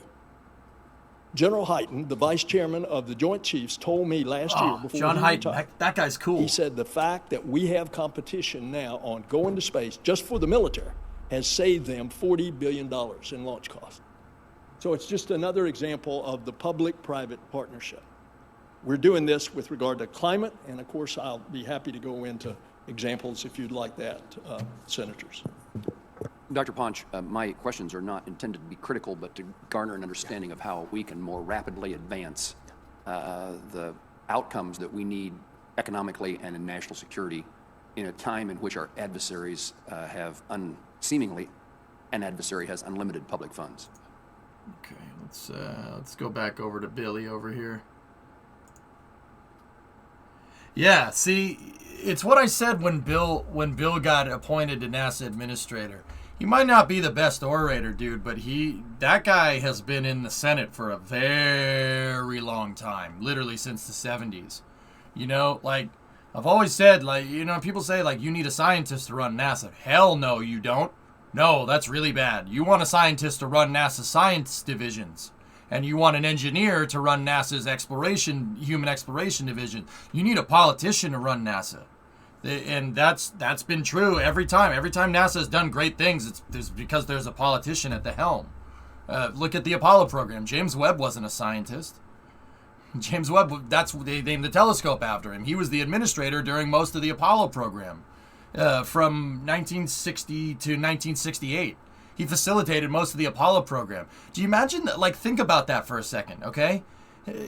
James Webb, he has to be able to sell Congress on this. He sold Congress on increasing NASA's budget to 4% of the budget. Dude, what kind of politician was that guy? How fluent do you need to be in in political speak to be able to sell Congress on that? Guy must have been one hell of a salesman. Like, think about that for a second. And Bill's doing the same thing. That's like, you kind of have to be like, oh, you know, you thought of this idea to fund NASA. I don't want to fund NASA. No, you do, don't you? Don't you? See, he's good at that. He's good at he's good at schmoozing people. He's really good at it. What about somebody who has both? Well, I tell you, engineers are not good at dealing with politicians. Yeah, he's good at greasing the wheels. A lot of money creation, yeah. Backroom pudding talks, that's right. He likes the pudding. What would 4% be today? Oh, I don't know.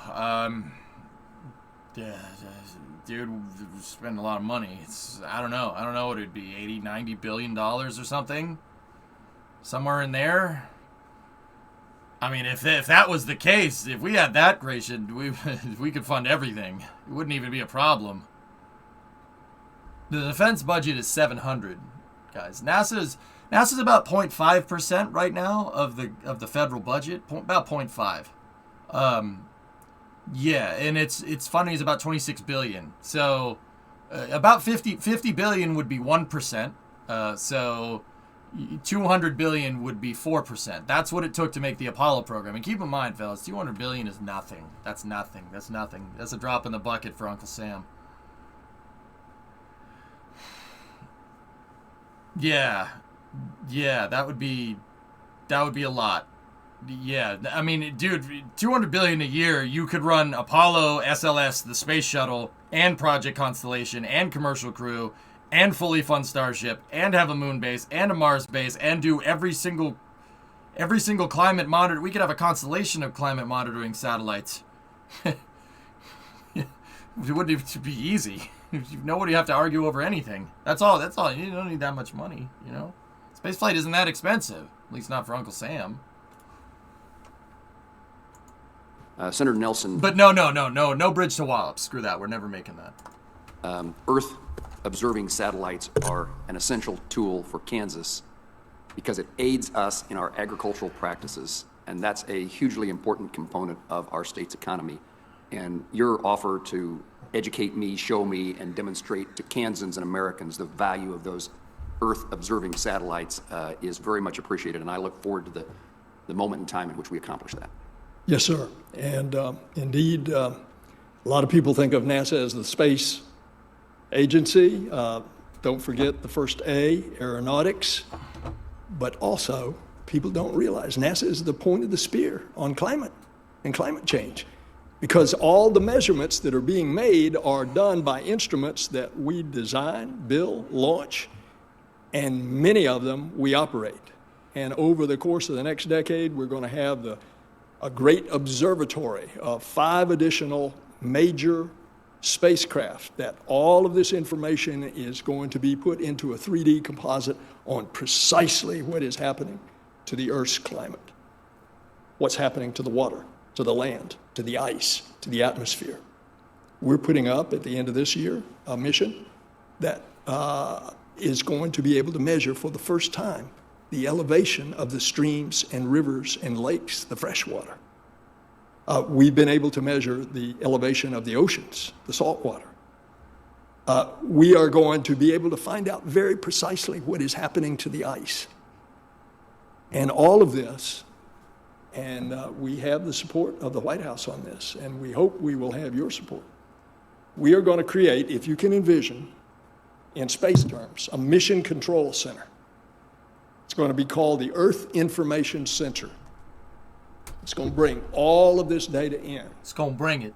And it's going to be displayed, and it's going to be available to everybody, not just government at all levels, including your local county commission, when they're planning their land planning, but it's going to be available to schools and universities and the private sector as well as to what is happening and the changes that are happening to the climate.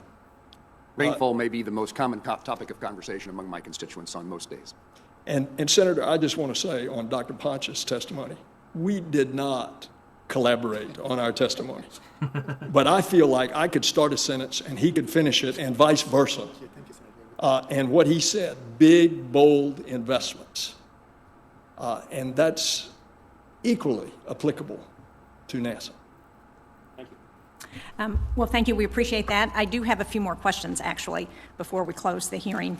And I share your enthusiasm, Administrator Nelson, for this budget.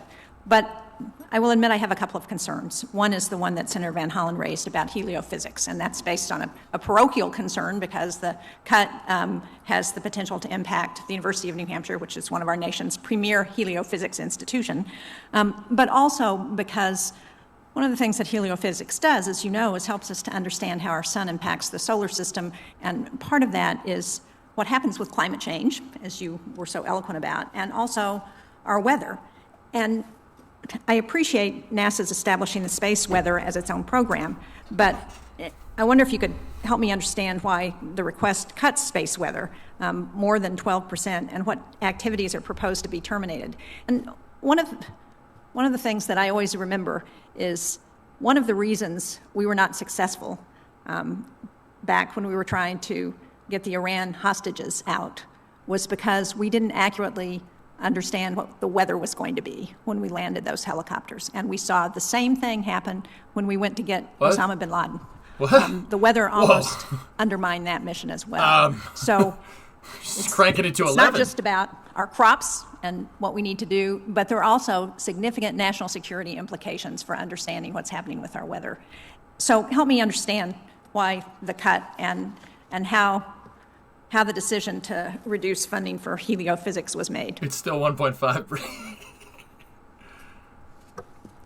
I do have, in my previous life, some credentials in this area because there's an instrument up there called Discover. It was terminated in politics in a previous administration because it had been proposed by a former vice president of the United States. Yes, I remember that. And yours truly had the opportunity to get some more. Fortunately, NASA had the good sense to keep it in mothballs. And then, lo and behold, the Department of Defense had a reason for wanting to get it up, to give us a quick alert on a solar explosion and all that radiation. And so it's out there 1 million miles. It's now called Discover, and it warns us of the solar radiation that's coming so that we can safe our satellites as well as our ground stations when that solar explosion is coming at us. University of New Hampshire, you're right, is a leader in the field of heliophysics. The decrease in the space weather program, which was $2.7 million, or as you stated, 12%, is due to a ramp down in the spending on space weather monitoring on an instrument called Hermes, which stands for Heliophysics Environmental and Radiation Measurement Experiment Suite. And it will complete its integration and test this coming December. Now, there were a bunch of things going on in science. This was the decision, since every now and then we get arbitrary amounts that are handed to us. And scientific decisions had to be made. But there's also a truth that the president proposes and the Congress disposes. Okay, I appreciate that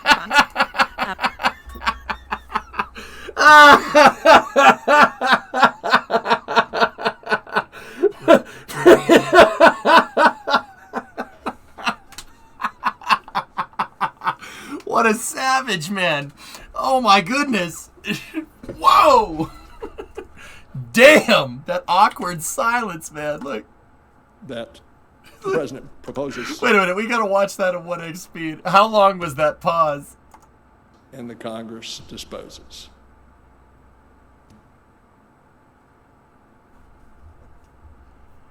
Okay, I appreciate that response.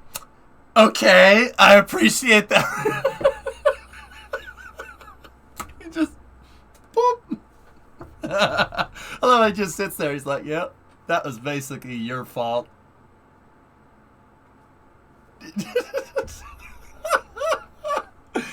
Oh, that's pretty funny, man. Well as our ground stations, when that solar explosion is coming at us. University of New Hampshire, you're right, is a leader in the field of heliophysics. The decrease in the space weather program, which was $2.7 million, or as you stated, 12%, is due to a ramp down in the spending on space weather monitoring on an instrument called Hermes, which stands for Heliophysics Environmental and Radiation Measurement Experiment Suite.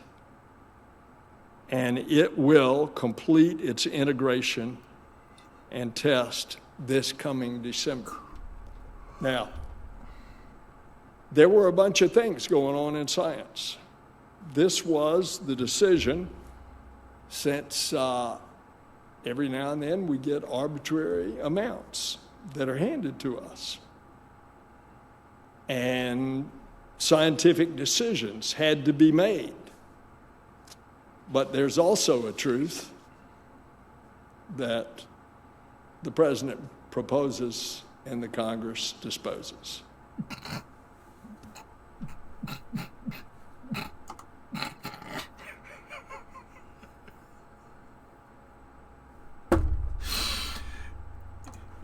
Okay, all right. If you don't know what he meant by that, he said, look, she was like, oh, why did we cut the budget for a program that's in my state, right?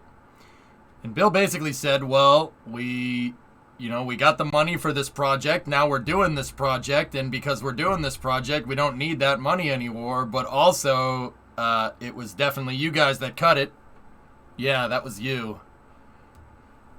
Sometimes you give us money and we try to get stuff done. And then when we get it done, there's no money anymore. It's kind of how that works. It's kind of on you, man. That pause face needs to be just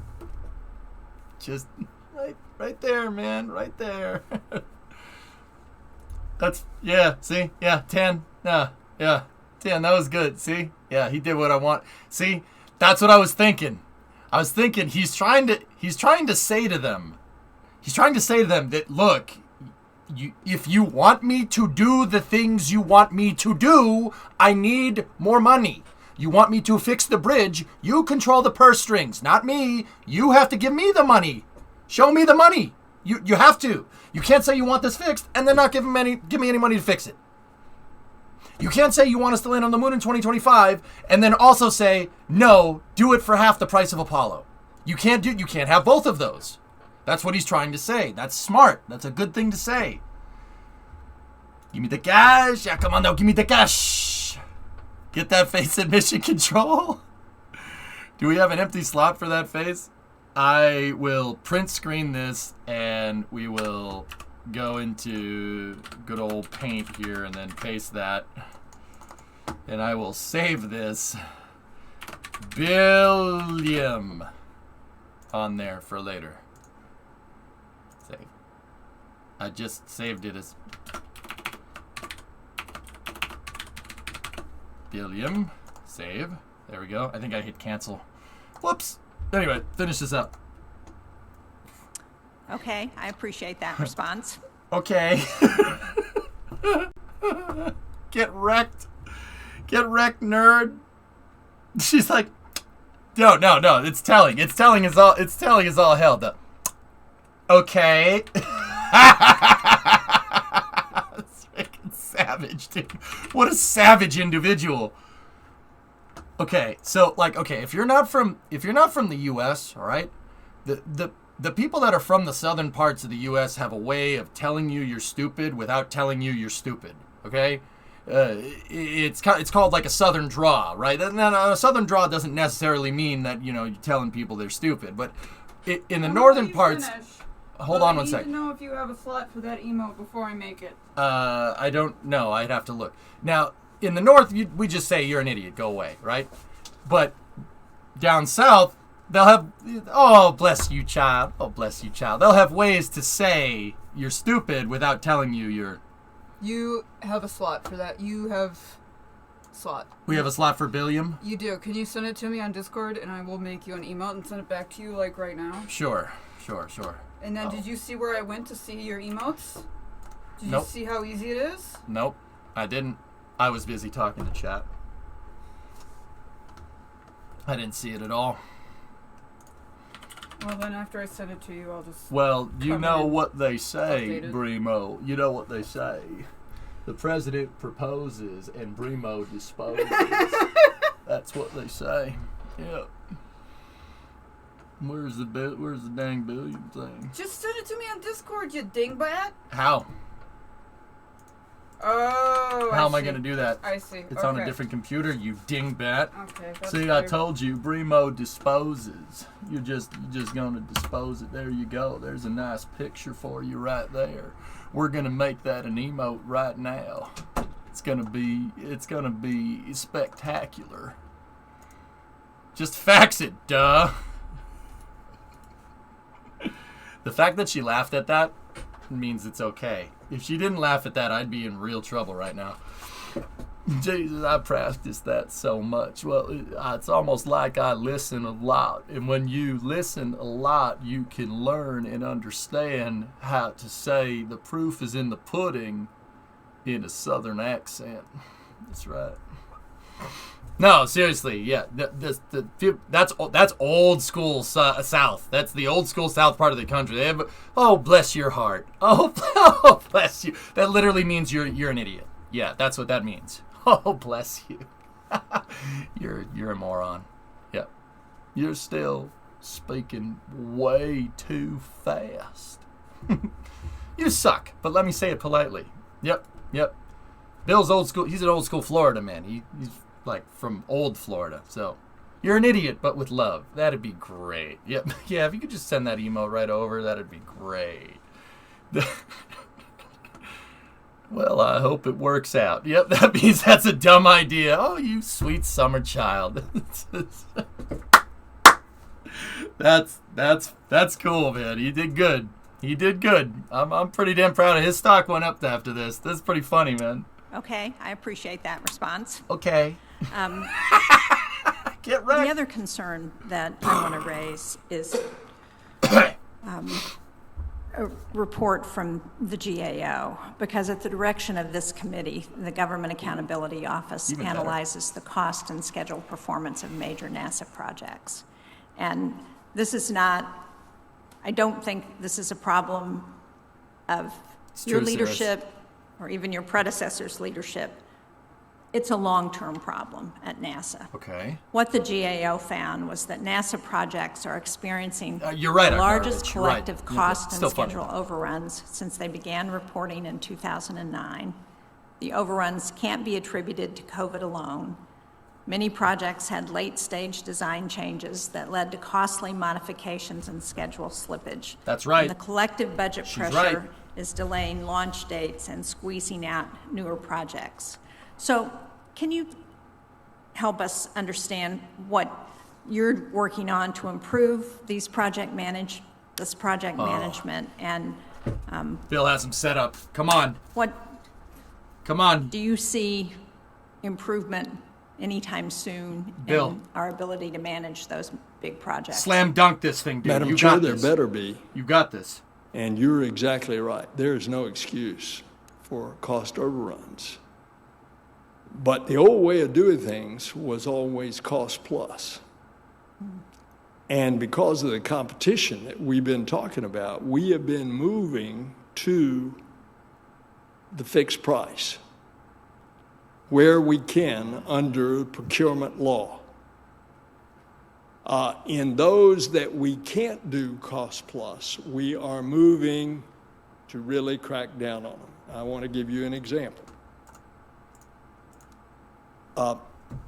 Because Bechtel underbid on a cost plus contract in order to what appears to get it on the next mobile launcher for the larger version of the SLS.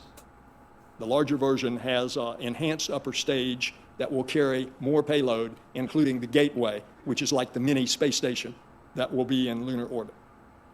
And they underbid it, and then they couldn't perform. And NASA is stuck.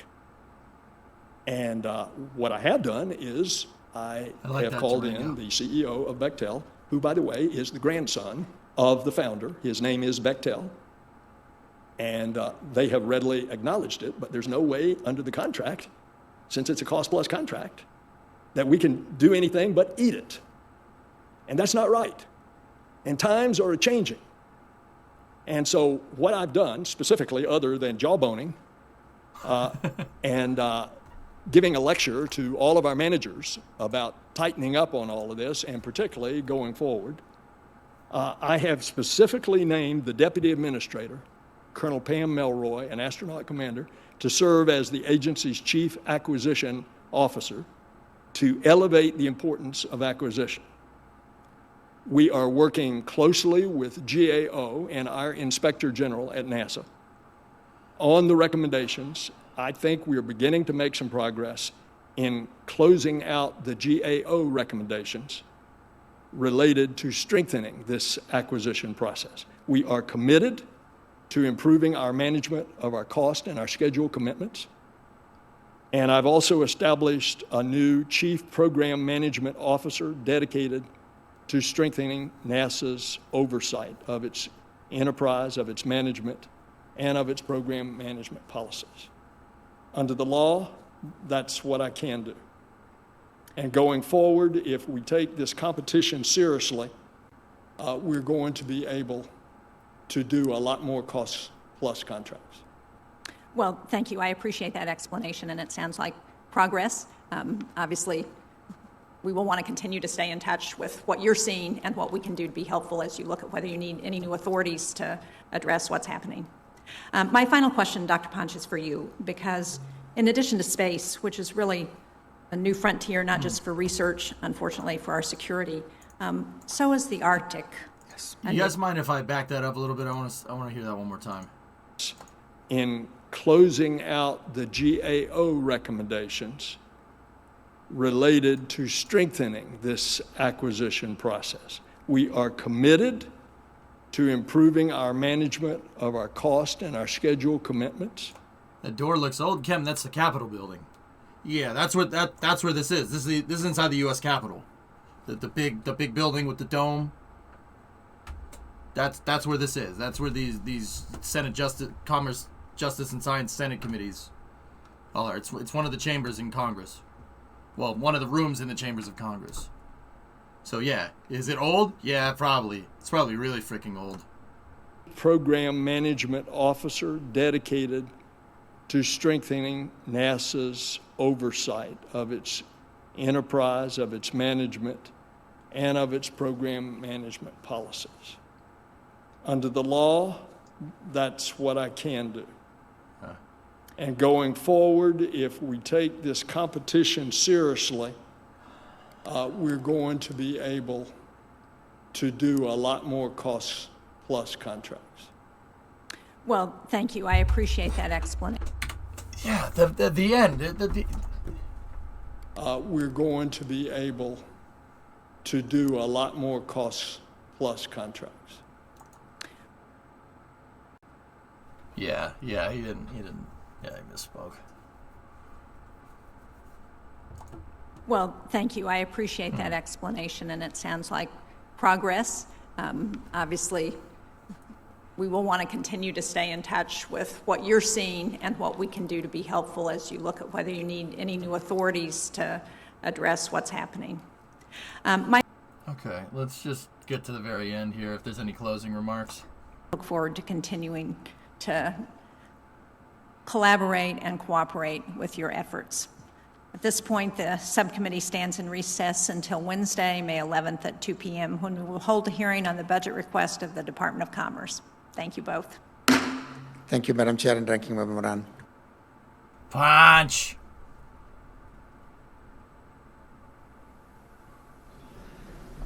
I'm going to go back off stream and listen to what Ponch has to say. That guy seems cool. So, okay. Fellas, that was pretty good. Bill, yeah, no, he did a good job. I'm okay with that. I'll be honest, man, I have a couple of things about Cost Plus, but it's important to understand context here, okay? You know, it's been nothing but bashing Cost Plus contracts for the last 10 years. And don't get me wrong, not every single freaking thing needs to be Cost Plus. Like, Tan, you said it well in chat. The mobile launcher needs to be Cost Plus. Why? Why does that need to be Cost Plus? Well, here's the thing. That mobile launcher contract that Bechtel got needed to be Cost Plus because they hadn't designed an upper stage for the rocket yet. Why? Because SLS was supposed to fly with one upper stage first, or is supposed to fly with one upper stage first and then another one second. Right? The other thing that you have to take into account here is that SLS is heavier than any other rocket. It's heavier than the Space Shuttle. It's heavier than the Saturn V. Way heavier. Because big freaking 5-segment SRBs in a gigantic core stage. Because it's so much heavier, you're not going to know how to build that mobile launcher until you build one first. But see, the problem is that they built one mobile launcher for SLS off of Ares 1's old mobile launcher. And that one does have sagging problems. So you're not going to be able to know what the big one's going to need until you use the small one. This whole Cost Plus thing, the reason why, and don't get me wrong, I don't think it should have been Cost Plus. It shouldn't. It should have been acquisitions for mobile launchers and stuff. That stuff should be pretty easy to garner like a good cost outcome on. That's something that should have been fixed price, and there should have been multiple. Should have built 3 or 4 of them, right? Like what they did during the Apollo program. During the Apollo program, the mobile launcher was fixed price. I'm pretty damn sure. I have to go back and look. Now, with that being said, the reason why it was Cost Plus is because of the SLS architecture that we inherently got after Constellation got canceled, okay? This is important to understand. This is very important. Why did we get a Cost Plus contract after SLS was canceled? Well, basically because there was a pivot in 2010, 2011. There was a pivot to want to do more commercial stuff, to expand the already existing commercial program. There was a commercial program in 2010 already, and SpaceX was a part of it. The commercial resupply missions and Falcon 9 were already a thing. A lot of people don't remember that Falcon 9 launched while the Space Shuttle was still flying, Okay? This is in 2010. It did. Now, with that being said, you got to understand, when Constellation was underperforming, which Constellation was more or less on a fixed price thing, on a fixed price program. I mean, there was some cost plus things here and there, but it was fixed for some things, right? That's why a mobile launcher, for instance, got built so fast. That's why Ares 1 flew relatively quick, right? Or at least Ares 1X, that dud of an Ares 1 rocket.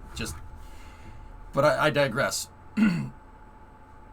The reason why it was like that, the reason why the Constellation wasn't performing very well and why it was not doing very well is because it was underfunded. Basically, what Bill is trying to say, he's trying to tell them that underfunding these projects is what makes them suck. That's what makes them miss deadlines.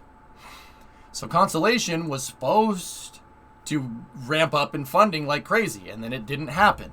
It was ramping up in funding till about 2008. You had a presidential change, boom. They started lowering the budget on it, and then it underperformed, and then they cited underperformance because of underfunding as a reason for canceling it. So they wanted to pull the rug out from NASA's entire human spaceflight program. And Congress panicked.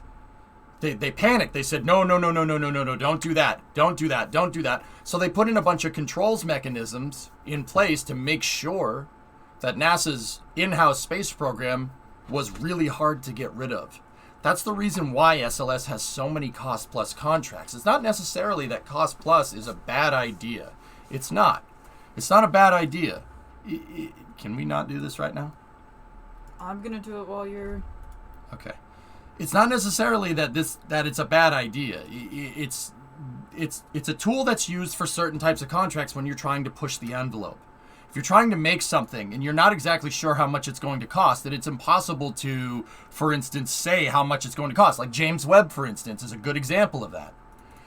Then it gets really difficult to say. You can't predict reasonably how much it's going to cost. But we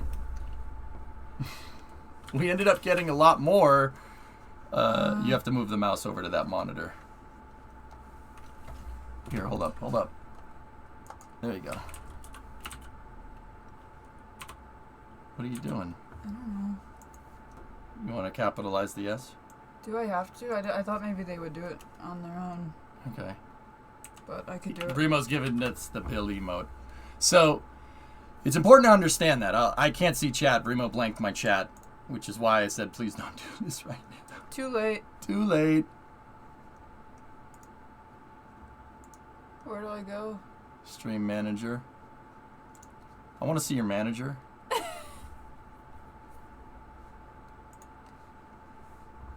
Alright, EJSA Smug should be in your... There we go!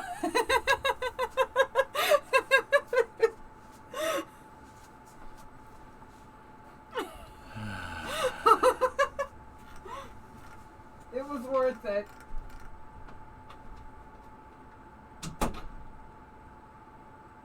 William Smuggerson. So... Discovery, go and throttle up. My point probably got lost completely.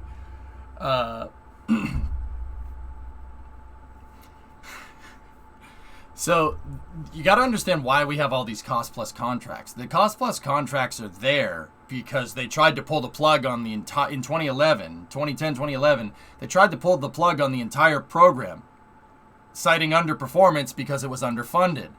And then somehow, somewhere in translation, I don't know how we shifted from underfunding and underperformance of a program to, oh, it's too expensive. Somehow that transferred to that. And then by 2013, everybody was saying SLS was too expensive. I'm not sure how that happened, but whatever. It is what it is. But once again, that's important to understand. With something like SLS, we should have gotten a cost plus contract for Block 1B out of the gates. That would have been the right thing to do. But we ended up getting cost plus contracts for everything because it was build the rocket first, or build the first stage of the rocket first of all. Build the first stage of the rocket utilizing a mobile launcher that we're not even sure if it's going to be able to interface with. And then don't worry about the upper stage. We'll build a new upper stage for it later for a mission that we don't understand later. See what I mean? The whole problem here isn't necessarily cost plus. Saturn V was done with cost plus contracting on the rocket because it was complicated. Because you didn't know how much it was going to cost to go to the moon. If we designed the whole rocket, the entirety of SLS from the start in 2013, or well, in 2010 when it was supposed to be Ares 5, it wouldn't be nearly as expensive and there wouldn't be cost plus contracts thrown around everywhere. That's what Bill is trying to tell them. I'm pretty dang sure that's what he means. I'm pretty dang sure. He says we got to get away from cost plus because we got to go back to firm fixed pricing. Well, the reality of the situation is that Bill's been very involved with spaceflight funding over the last 40 freaking years. He knows good and well that if you tell them that we need to get back to firm fixed pricing, that's literally a return to how the space program should be operating, but it sounds good to them. Understand? Like, okay, I'll give you another example. The crawler transporters. That was a fixed price contract. I'd have to go back and look to be absolutely sure. The CTs, fixed price contract. You know how much that's going to cost. Because Marion Power Shovel knew what you needed to freaking move 18 million pounds of rocket in mobile launcher. The crawler way. You know what that's going to cost. You know how you go down to the freaking hardware store and get rocks to make the crawler way. You got to grade it. You got to dredge it. Like, you know how much those are going to cost. So that's what Bill's trying to say. He's trying to say, I'm pretty dang sure that was the gist of it. Now, you guys tell me if I'm wrong. I'm pretty sure that's what he's getting at. He's getting at, look, not everything needs to be cost plus. We can go back to firm fixed pricing on a lot of things if you just give us if you give us the cash to get these programs off the ground, figuratively and literally, we can go to firm fixed pricing in the future. I'm pretty sure that's what he's getting at. Am I wrong? Is that... Today you wouldn't with the volatility of steel.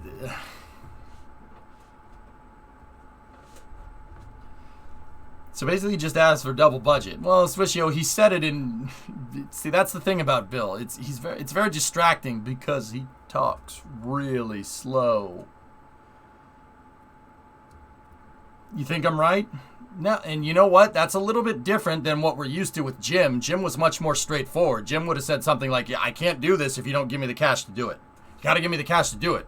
I'll do what you need me to do, no problem, but you got to give me the cash. You give me the cash. Jim was much more straightforward about it. Bill has that southern way of saying it, like, you know, hey, we need you to do this by this date. Well, you know, I'm going to need you to make sure that you're giving me the tools that I need to succeed. If we work together on... He has a good way of smoozing people, and I see it now. Yeah, man, dude, he knows his stuff. Dude, I mean, and then bringing up the other senator with Wallops before he even started talking. Dude, he's good. He's good. I must say, that's pretty damn good, man. Yeah, Bill, exactly. Yep. Yeah. Interesting. And dude, he even threw him under the bus saying, like, you should fund more things in the Senate infrastructure bill if you want infrastructure to your space facilities to get made. And the guy was like, no. Yeah. See, I see it now. I hadn't seen it before. I see what he's trying to do. He's not doing a bad job, I must say. That's pretty good. He's just has a... The president proposes and Congress disposes. Yeah, he has his own way of saying that. With fixed pricing, you require known quantities up front, which is very difficult in most projects. I think the biggest impacts of this will be budgetary. Interesting note, though, we may end up having less available funds for competition this way due to the nature of fixed price. I agree, Rocket Guy. Yeah, I don't think everything should be fixed price, because that can lead to underperformance as well. But cost plus can lead to underperformance as well. The thing is, if you're going to do a cost plus contract, the only thing that makes cost plus make sense is deadlines. Deadlines require that. If you're going to build a rocket to the moon after 50 years, how do you know how much that's going to cost? You don't. You're going to run into all different types of problems, right? That's what happened during Apollo. That's why Apollo's funding went whoop, and then it came back down. You can't say go back to the moon and not expect an increase in funding, and that's because of cost plus. That's when it makes sense. Once the development is done, then you switch to firm fixed pricing. You're absolutely right. I think firm fixed pricing for development is not a good idea. And you know what's a good example of that? The Commercial Crew Program. No, not with SpaceX, with the other guy. Am I wrong? Am I wrong? And you can say, it's Boeing, EJ. Am I wrong? Boeing said they needed more money to get that capsule off the ground expediently. They didn't get it. Now it's been God knows how many years. The firm fixed pricing is not always the way to do things. You should cost plus during development and then go to firm fix once you're block buying things. That's the way that works. You know how I know? Oh, this thing called the Apollo program. Right? Right? That's what happened. See what I'm talking about? This is a lot. There's a lot more nuance to this than what people let on in just some article that they wrote in the 1,000-page article or 1,000-word article that they wrote in 5 minutes. You know what I mean? It's something that's really important to understand. And people are just spamming Bill emotes. People are just spamming Bill emotes. Missed the start. What happened to Apollo? In what context, Farfox? Apollo's budget ballooned like crazy, but it ballooned like crazy because if you want to make something to go to the moon, there's no way you can predict how expensive it's going to be. You're only going to figure out how expensive it was to develop the Saturn V after you develop it. There's no way to predict the future like that. That's impossible. More than that, I think a big improvement to Cost Plus is more responsibility put into company bidding. Having them integrate shared cost quantities into these contracts. So that means they are now partially invested into the outcome of the project to reduce their own required expenditures. Some do this, but it's mainly firm fixed contracts that implement this where Cost Plus makes more sense to implement this stipulation. Yeah. I think that... Yeah, there's a reason for Cost Plus, and honestly, SLS has way too much Cost Plus stuff, but that comes from basically them squandering from the Constellation program, which was a pretty well implemented program until about 2008 when they decided we were going to do something else. But before somebody says, in 2008, that's when the president changed, there was also a huge recession. You remember that part? Yeah, that part sucked. That wasn't fun. That's part of the reason. Which sucks. I don't think that defunding NASA in a recession is a good idea. And it turns out it's not. Yeah, it turns out it's not. It didn't end well. We ended up not flying people into space for a very long period of time. So, I think it's important to understand that context, dudes.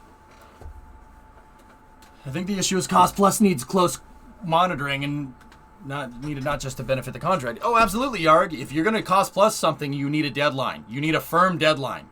And a firm deadline and a firm penalty for not completing that. But keep in mind, you can't just say, you can't just throw money at the problem either. There's a fine line going on here. Like a lot of firm fixed price contracts, Rocket Guy, what's Rocket Guy saying? Like a lot of firm fixed price contracts require the company awarded to take up 10 to 30% of the contract cost themselves. In my opinion, I think it makes more sense to also implement this as a higher stake on cost plus quantities. Of course, that it has its own no negative impacts, no perfect response. And Rocket Guy, that's what I mean. If I hear someone say, cost plus contracting sucks, or if I hear somebody else say, firm fixed price contracting sucks, well, the truth is you're both wrong. Those are both tools needed to achieve a certain result. And if you implement the wrong one, now SLS should have had a lot of firm fixed pricing when they started flying it like Constellation did, but they decided not to because they were worried. They weren't, NASA's future was unsure. Turns out when you try to axe the entire national space program and say fly it on SpaceX, people get pissed off. Funny story, I know, right? So everything on SLS that should have been firm fixed price ended up being cost plus, and then because the money wasn't there, because NASA got further defunded into the early 2010s, all this underperformance happens because you threw Bechtel under the bus, huh? Like, they hadn't produced. Yeah, well, they haven't produced the mobile launcher because you haven't given them the plans for a mobile launcher because you don't know what the mobile launcher is going to look like because the upper stage for the mobile launcher that you want them to design literally hasn't been invented yet.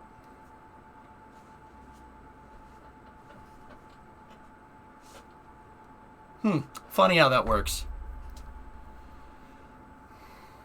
I agree, Yarg. I agree. It was stupid. Yeah. Like I said. Stupid. What happened to NASA 12 years ago was unacceptable. And it's funny. It's funny to me, but it's okay. Interesting. Yes, intriguing. I know. I love it, right?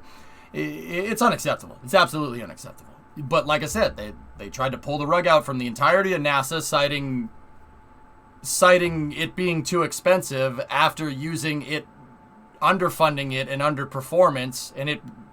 So, first they said that it was underperforming. Oh, it was way behind schedule. It was underperformance, way behind schedule.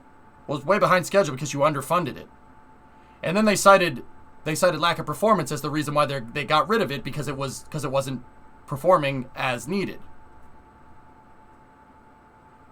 And then they said, nah, you're underperforming, just get rid of all of it. Just get rid of all of it, use commercial, it's fine. And then Congress freaked the frick out. Like, Bill freaked the frick out, and he said, yeah, the hell we're going to do that. And boom, we got SLS. So Congress started mandating all these things for SLS to use because they were like, the hell you're gonna just say that my NASA facility is gonna get taken down? Freaking bite me. That's not happening, right? See what I mean? You can't just try to pull the rug out from the entirety of NASA's human spaceflight program and then just hope that it's going to be fine. That's really, really naive. That's very Dunning-Kruger, if you ask me. Now, don't get me wrong. Don't get me wrong. Doing that inadvertently gave us kind of SpaceX in the commercial sector, right? And that's great. That's really good. That's one of the good things that came from that. But another important thing to note is that was happening already. That was happening already. Commercial Orbital Transport Services was part of Constellation, the Commercial Crew Program, Commercial Low Earth Orbit Space Stations. The things that they said, you do this instead. Just do this instead. That was already part of the Constellation program. That's just part of the Constellation program that they kept. And then they axed all the NASA in-house stuff and said just use that instead, which is just... All right.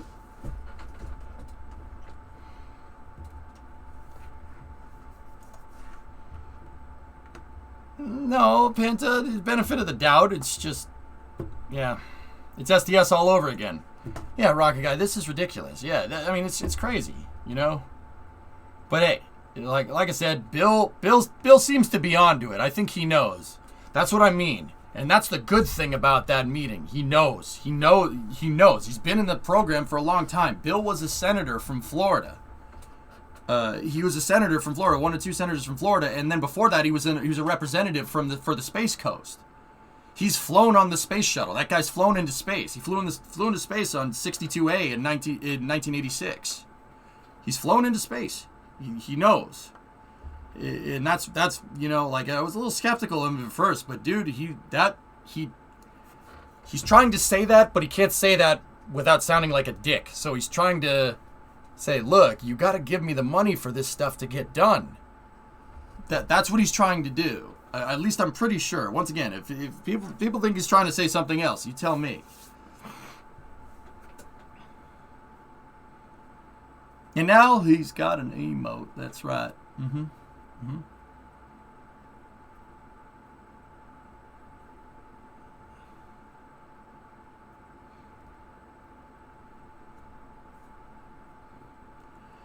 Florida man flies into space, becomes NASA administrator.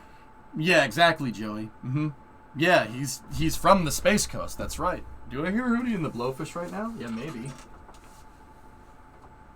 I only want to launch into space with you. I think this is just continuing Jim Bridenstine's agenda, and he sees that it worked. Bauxy, that's the thing.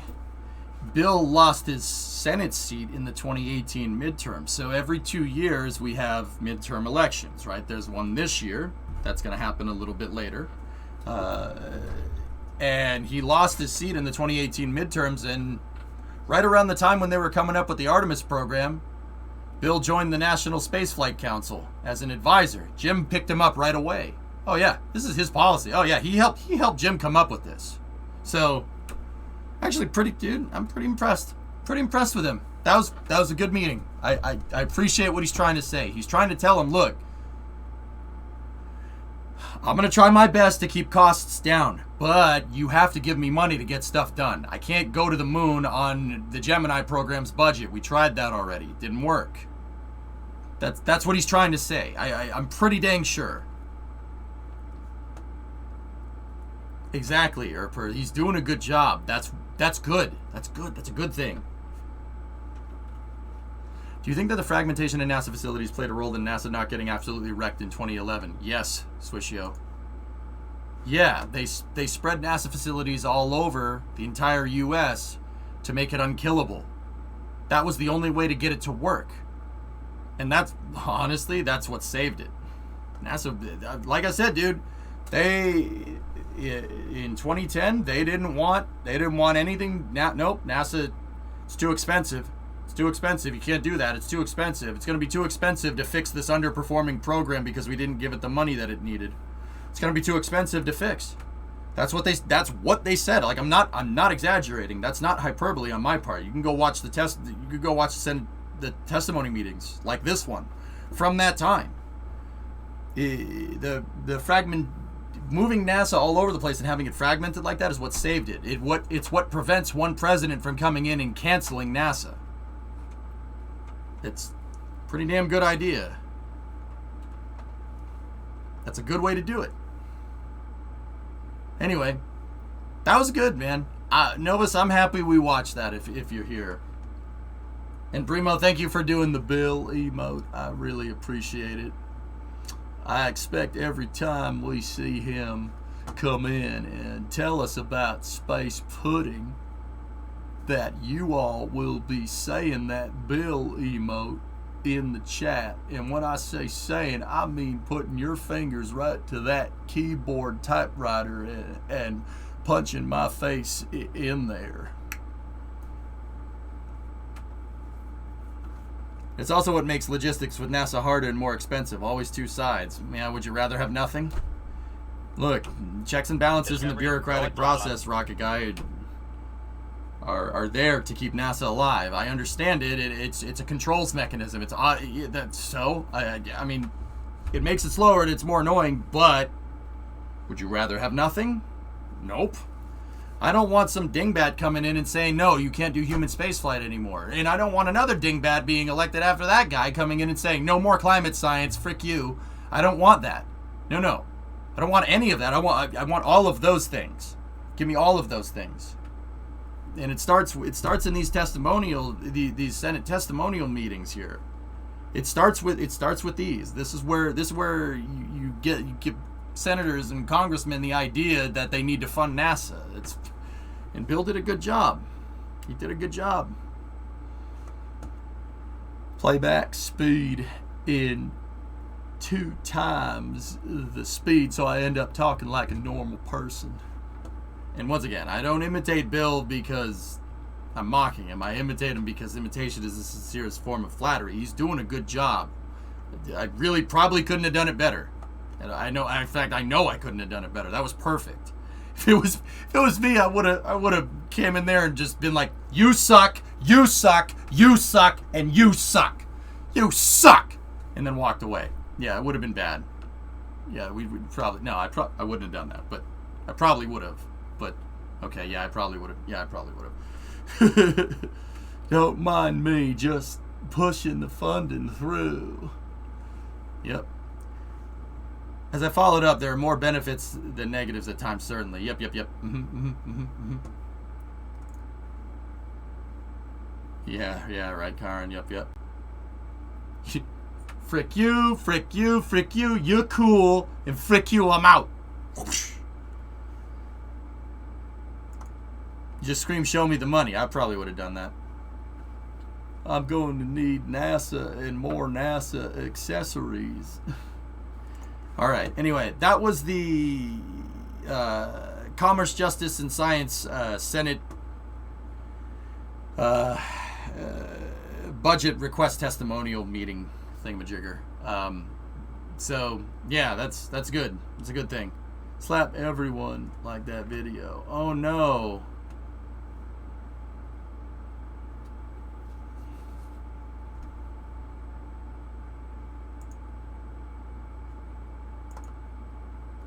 I don't allow gore on this channel, Ryan.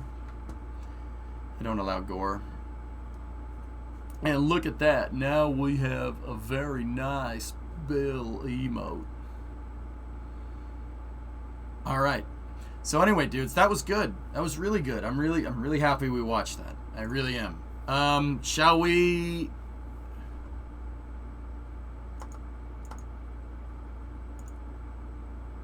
And now on to something completely different.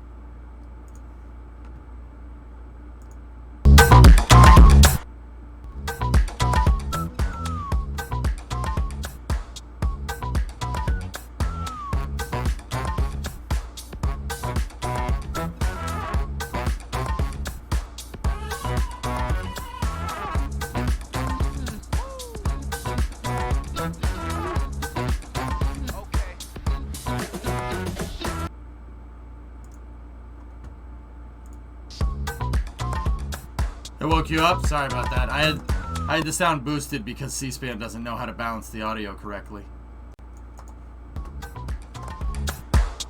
Tesla does, though.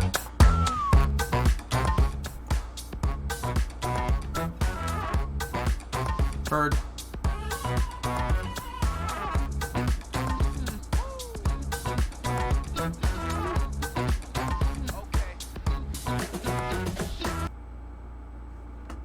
So that I want to tell you that that's from Tesla. That was posted by Tesla, Cybertruck thing. Where's the hitch on that truck? I don't think there is one right now. I don't see one there, but yep. Vertical phone holder. Yeah, I know. All right, so how about we go see what's going on with buddies over at NASA Spaceflight? Let's see. Looks like we have 3 videos to watch over at NSF, and then we got Summer Car, and then don't forget, guys, we got the Crew 3 undocking happening a little later tonight. So, still got a good bit of time left. Let's watch these NSF videos, and we'll go from there. All right, and you guys also wanted to see Rocket Lab stock.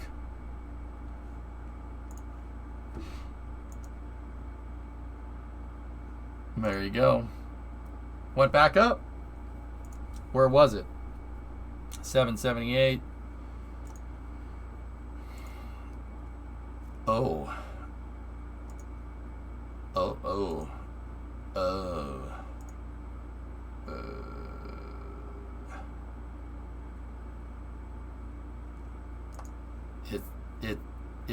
It went back up a little bit.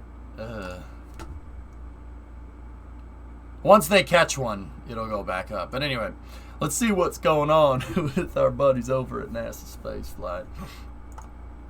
When you get a chance. Carbon fiber is coming to high-speed trains, and it's about time. Neat. That's pretty neat. All right. Let's see. This footage is coming from Mary here, Lokajika Gal, for NASA Spaceflight here. Let's see what we got. You guys, NASA Spaceflight over on YouTube. If you go over there and give them a sub, that helps support me and me putting my crappy commentary over their really awesome videos. Please make sure you go over there and sub. Supporting them helps me here. So, yeah. Let's see what we got going down on deep in the heart of Texas.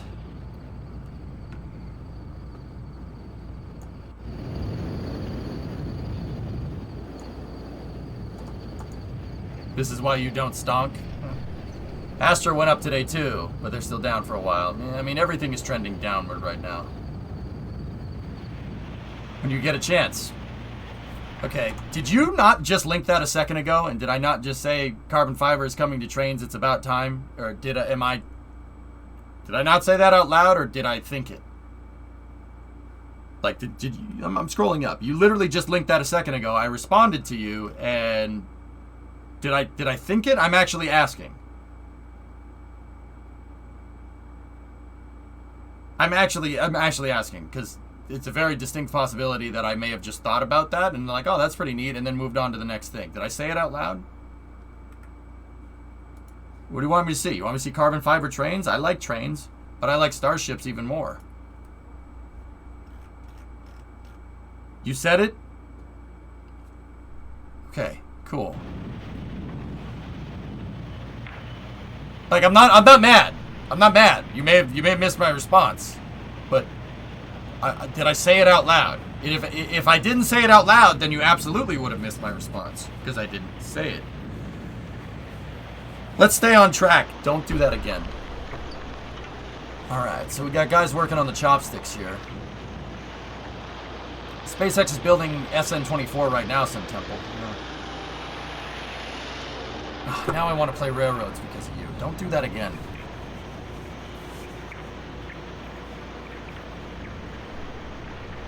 Okay, the video's lagging. Alright, cool. I'll check that article out if it looks neat, but I just want to make sure I'm not going nuts.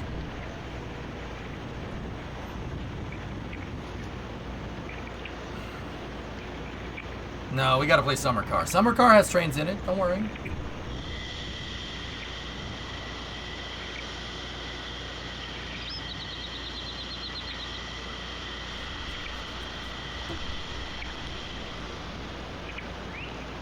Yeah, wow. They really took that whole thing apart. It looks like they're redoing the entire VSS here. Ian, you see this? Look at this thing. They took all the vehicle stabilization system parts off. Let's train our attention to SpaceX. I will kick you square in the nuts. I'm not gonna lie. Things rust so fast down there. I mean, DOCON, that's what happens when you're next to the ocean. This thing's about, I don't know, 100 meters from the water. Wait, we got a new emote. Serious? Yeah. We made sure that we gave you a flat emote there and made sure that we put Bill in the emote spot. Shut up, Zay. Don't you dare. Yeah, I wonder if they found a way to improve it, or maybe the S24 is the quick disconnect attachment design. I think they redid the QD, and because when they did integration before, they may have saw a rate that they didn't like. I mean, that's the only thing that explains it. Trust the pudding, guys. The proof is in the pudding. Remember that.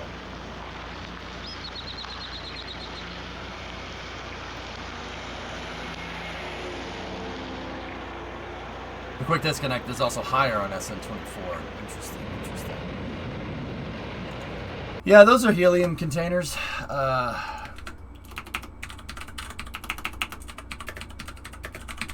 Those are helium containers right there for pneumatic systems. You can tell it's helium because of the way it is. That's pretty neat.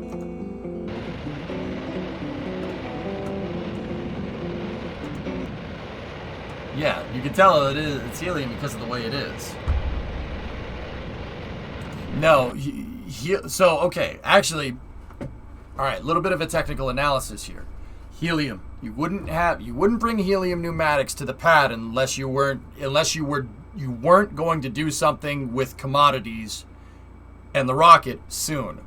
What does that mean in plain English? Well, normally when they move propellants around on the ground, in rocket nomenclature, rocket words, it's called, propellants are called commodities. So liquid fuel, oxidizer, pneumatic gas systems, you usually use nitrogen to move them around. Why? Well, helium is a little bit more expensive than nitrogen. Helium right here is indicative that they're going to do something with Starship soon, because you wouldn't have helium moved to the pad unless you were going to use it space side. Now, why do they use nitrogen on the ground, and why would you use helium on the rocket? Less mass. Simple as that. Helium's less mass. Mass is the name of the game with Delta V. If you're using nitrogen for your ullage, your craft's going to be more mass. Nitrogen has more things than helium does. Helium is just small. So small. So, you know, we could sit here and say, oh, you can tell it's helium because of the way it is. No, well, it's pretty... If they're moving helium to the pads, that means they're going to be doing something with spaceflight hardware. Because you wouldn't use helium because it's so expensive and it's so rare. Believe it or not, helium's pretty rare on Earth. You wouldn't be using that for ground side stuff. It's definitely for space side stuff. I could speak pretty confidently to this. So that could be in a test fire, a static fire, maybe even a flight, I don't know.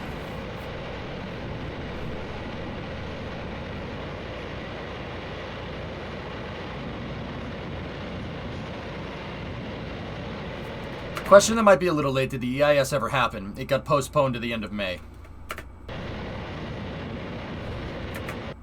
This is my level of shock.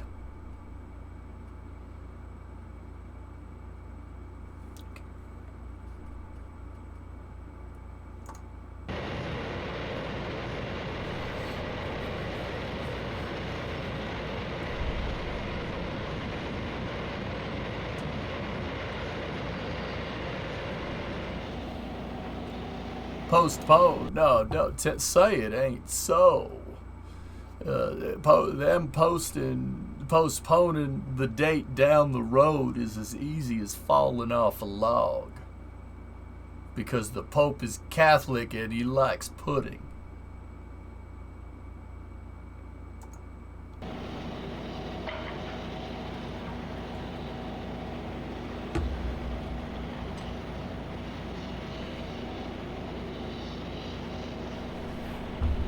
Well, Brandon, you're betting the EIS will be ready by August. Well, like I said, you wouldn't be moving helium to the pad if you were doing something groundside that has something to do with spaceships. So that's a pretty, believe it or not, the helium is a pretty damn good indicator that that SpaceX will be firing something here soon.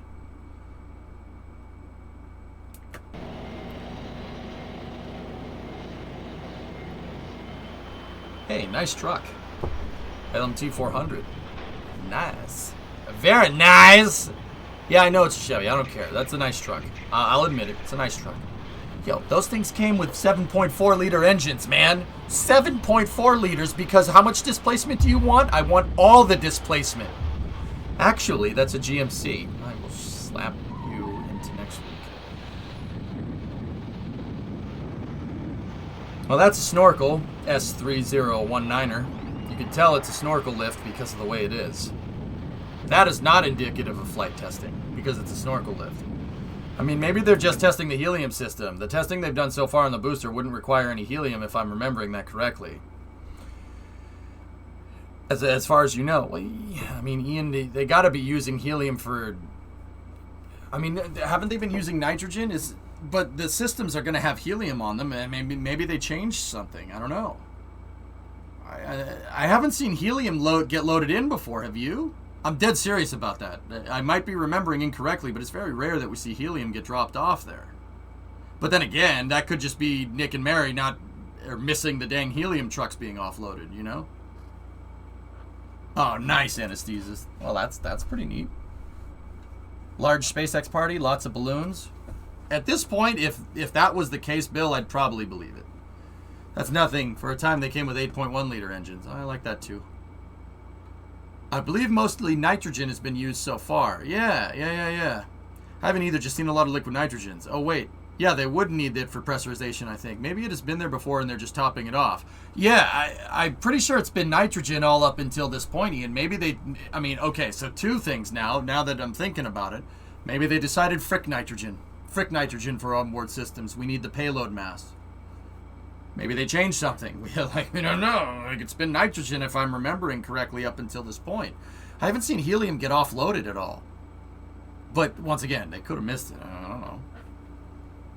Do you think they will use zero helium in the future for Starship and the booster? Yeah. Maybe they use nitrogen to pressurize the cryo test. Yeah. It's very interesting to think about, isn't it?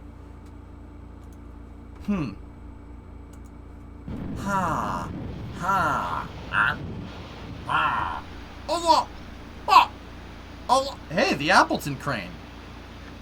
Wow. The manure. I remember that. Uline, the online Costco for business. Uline is amazing. It's like McMaster car. Frick nitrogen. Yeah, pretty much. No, nitrogen will dissolve in liquid oxygen and cause all kinds of issues. We've had some stuff go all kinds of wrong because of that. Yeah, Jock, I would say for flight systems, I would be using helium too. Yeah, I'd be using helium.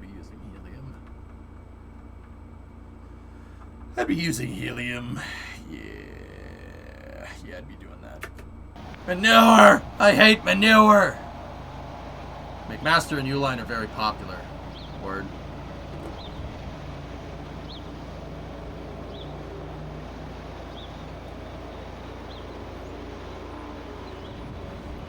Wait, whoa, Alice. Nitrogen dissolves in cream and makes whipped cream?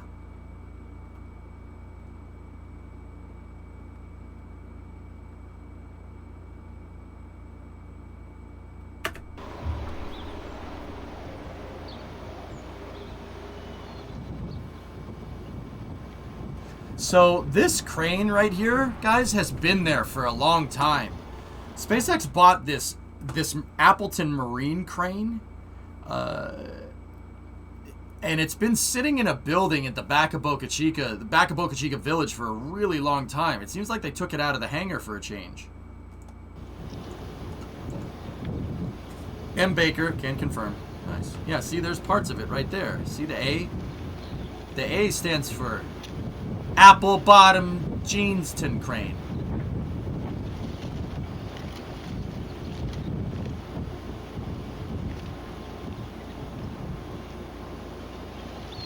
I thought Starship is going to use boil-off for the RCS. Autogenous pressurization.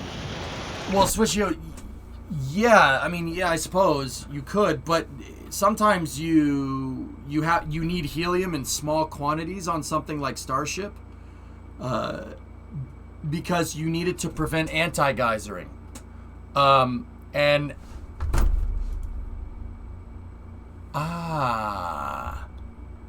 Yeah, you need it to prevent anti-geysering, because if you flow it too quickly, you'll get too much liquid sublimating into gas, and it can create a lot of differential pressure and cause downcomers to implode.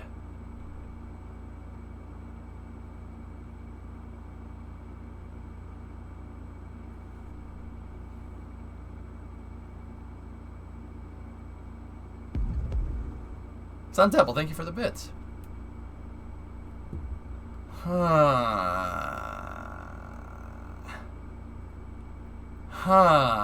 Booster number 7 had a problem. The internal structure decided to just implode in on itself, and then you see helium coming the next day. Maybe, I mean, could be trying to connect dots that aren't there. I don't know.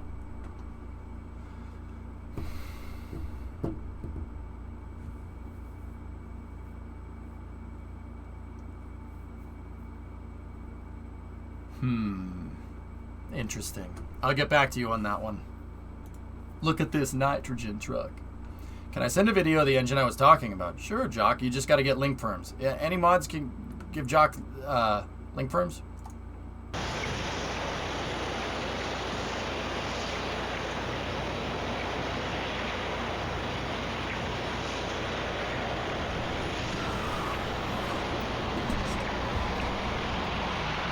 Truck.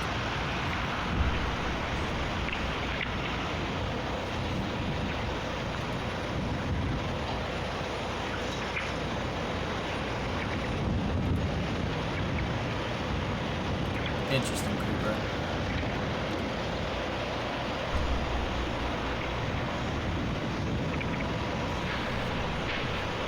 Yes, Sir Moose. Yes. I just got finished going over it, Rogue. Yeah. All right, where are they taking this crane?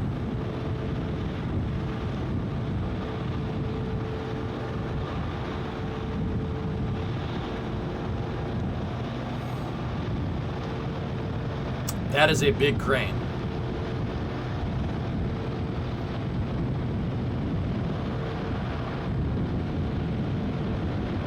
They shipped it out. Interesting. Look at that guy.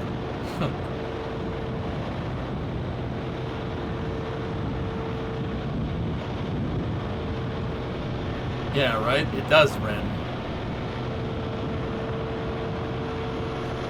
I bet they're selling it.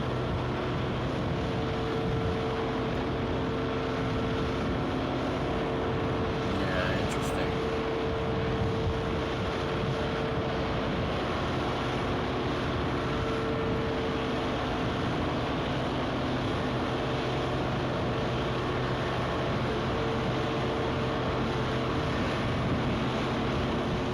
Could be going on to the oil rigs. It's possible. What if it winds up at KSC, Bran? Wouldn't that be ridiculous? Also, okay, quick side note, I'm gonna pause it. Why does that look really cool? Is it just me, or does this look pretty neat? I don't know why it looks neat. It just looks cool. It looks like... Yeah, because it is? Okay, cool. Alright, sweet. Confirmed for very cool? Because it's a massive crane? Alright. Alright, that's fair. Because of the way it is.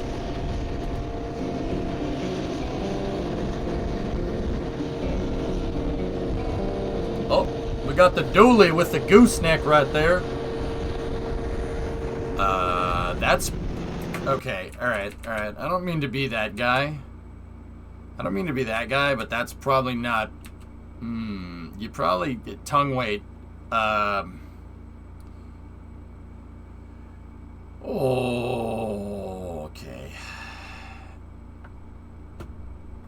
I really hope that yellow part is heavy, or else the tongue weight. Yeah. Tongue weight.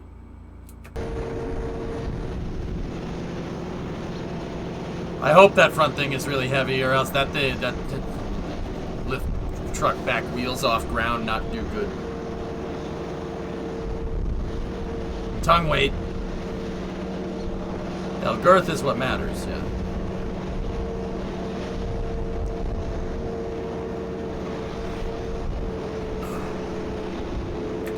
The yellow thingamabob? Yeah. I hope it's heavy. That's the hooks. That's the hooks for the Appleton crane. I'm not sure what that is. That's a box. Yeah, that's...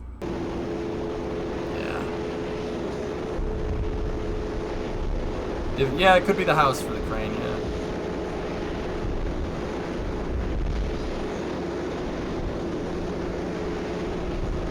Yeah, it's true.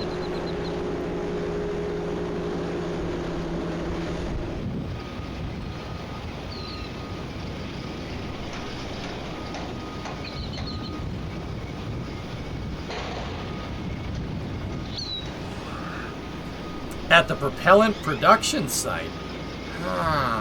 You think they're making locks? All right.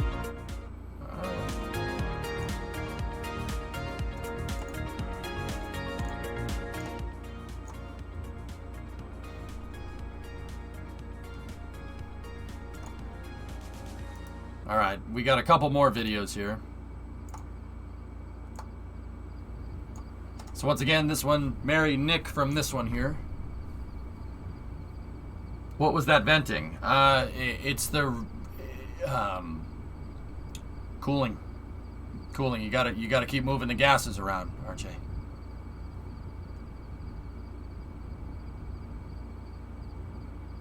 And liquid oxygen does need a vent, especially when you're moving it.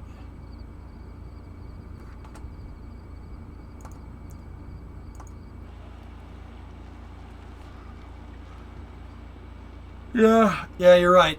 It does, yeah, creeper, yeah. That's probably the house. I think that makes sense.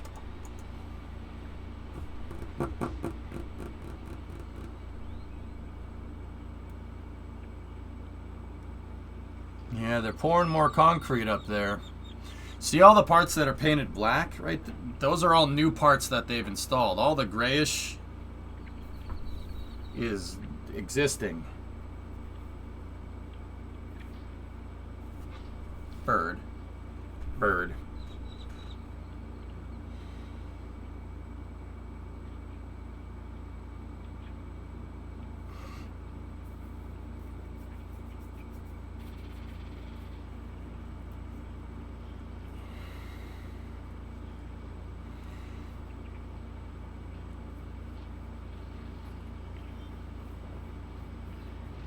I don't know what that means, Foz.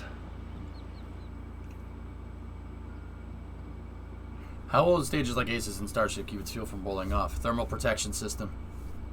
They need some kind of thermal protection system, or they need a way to keep the thing at high pressure.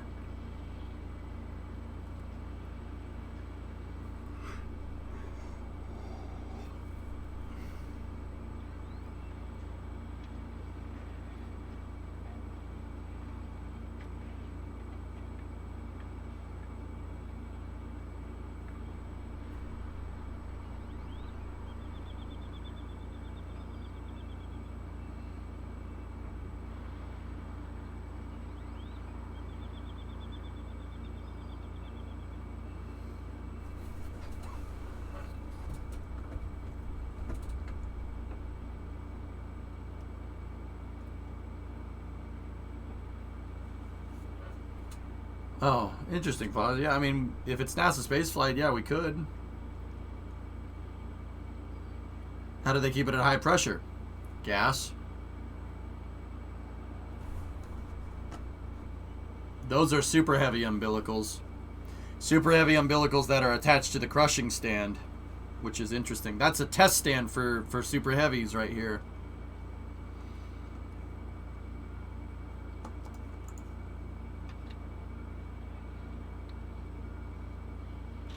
Interesting.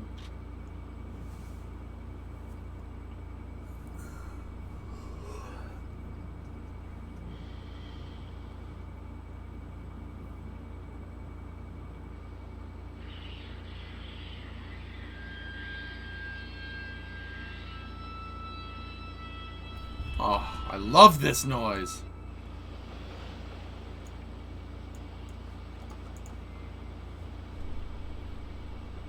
Most rockets do, RJ. Yeah, they're called ullage gases.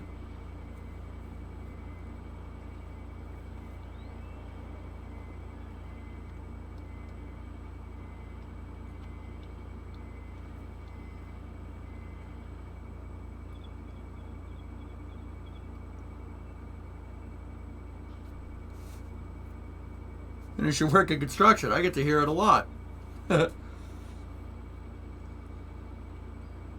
Ah, yes. See, liquid containers. See the liquid containers right there? That guy's messing around with that steel hose. Taping it over.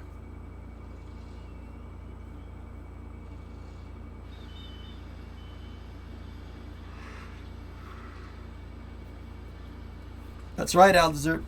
Liquid oxygen doesn't like staying out as a liquid. Yep. So what SpaceX and what rockets do is they store it at pressure. Store it at high pressure. Storing it at high pressure, it keeps it from boiling off. But you're still going to get some boil off. It makes it boil off less. Truck. Predominant sun. Hot. How are you, mate? Yeah, see, they took all the vehicle stabilizer stuff off that thing. There was a mechanism here that had this plate kind of go forward and back, and that moved two claws into position, but it didn't. Looks like it didn't work. I saw a video yesterday that NASA has plans to make a Webb telescope of 8 and 15 meters over the next 20 years. Violent, yeah. LIVOIR is what it's called. No, where? Is Starship just good at this since it has both thermal protectors and gas so it can carry its fuel far, or does Starship use just one? It has tiles on it, and they need to pressurize the tanks to get them to go. So it has both of those things.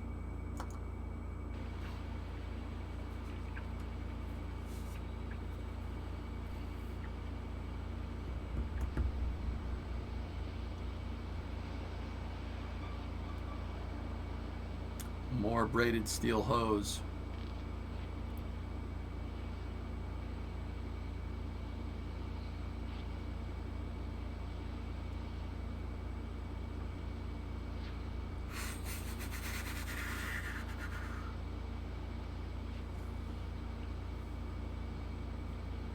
Yeah, you see all that hose? That's a lot of hose, Dylan. That's expensive. Yeah, did the trucker have sandals on?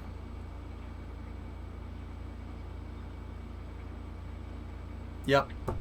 The trucker had sandals on. Trucker gives no fricks, dude. Forklift!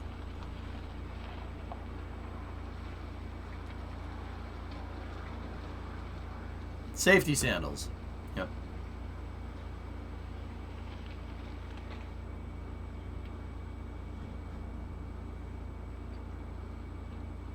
There's a reason why HLS is painted white. Bingo. For thermals. Yep, yep. And the space shuttle. It's not paint, but yeah, you get the idea.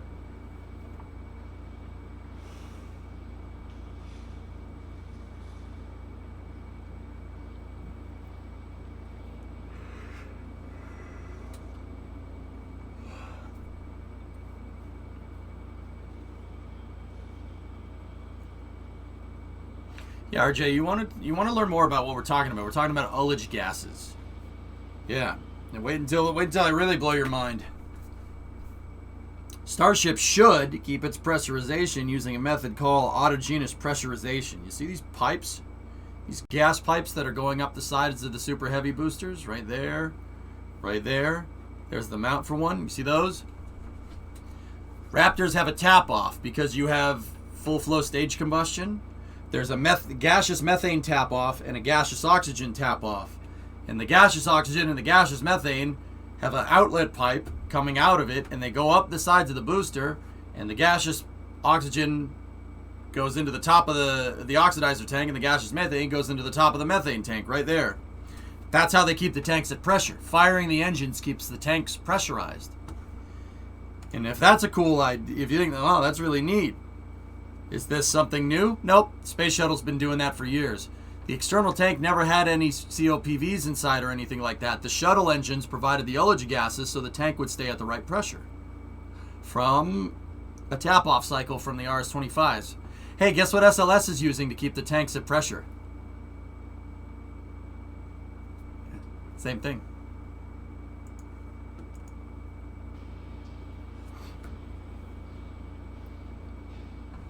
It's auto-ingenious, yeah.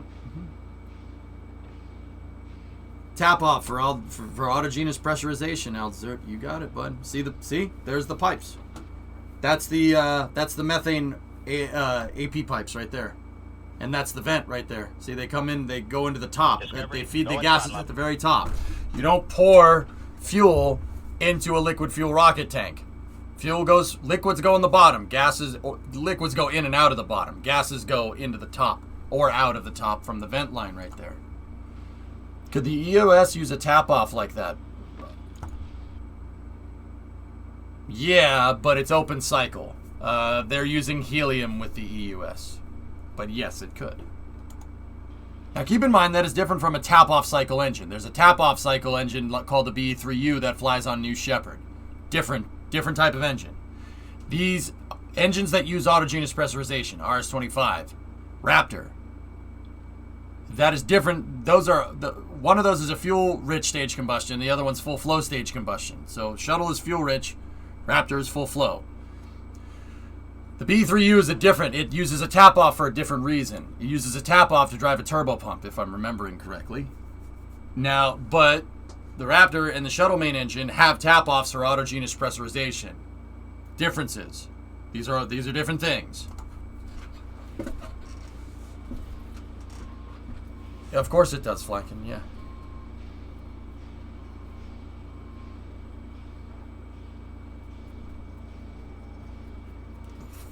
I'm just gonna put a hole in my combustion chamber to spin my turbo pumps.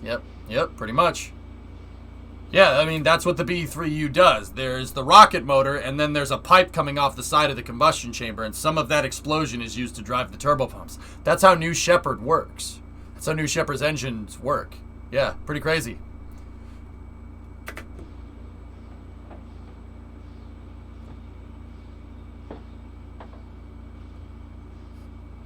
There's the new indoor Starship production area that they're making. It's going to be a shame when they get that finished. We won't be able to see the stuff being made anymore.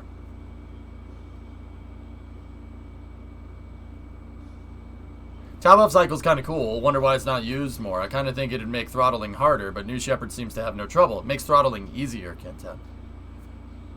Expander cycles are the easiest to throttle, believe it or not. Yep.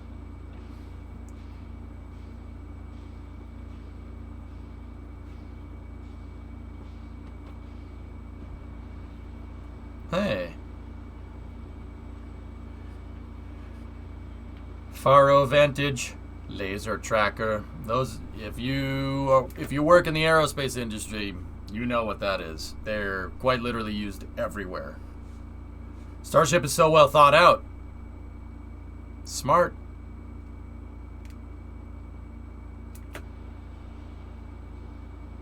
You can tell it's a laser pointer because of the way it is. So what does that thing do? That thing, it's a laser pointer, but it'll tell you the distances. So if you're trying to set a jig or something and you need two like bolt holes to be a perfect distance apart, that'll help you figure out distances. It's also, yeah, It's also expensive, yes. Yes, very expensive. Very expensive, Douglas.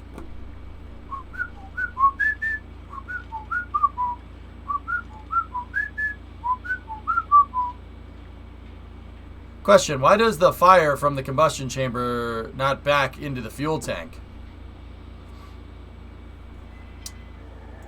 Oh, there's more Appleton crane parts. Why does the fire not back into the fuel tank? Because the turbo pumps create a lot of pressure. Because on Raptor, the turbo pumps are turning liquid into gas from a pre-burner. So turbo pump into pre-burner. And the turbo pumps are, the output of the turbo pumps, Violent, is at a much higher pressure.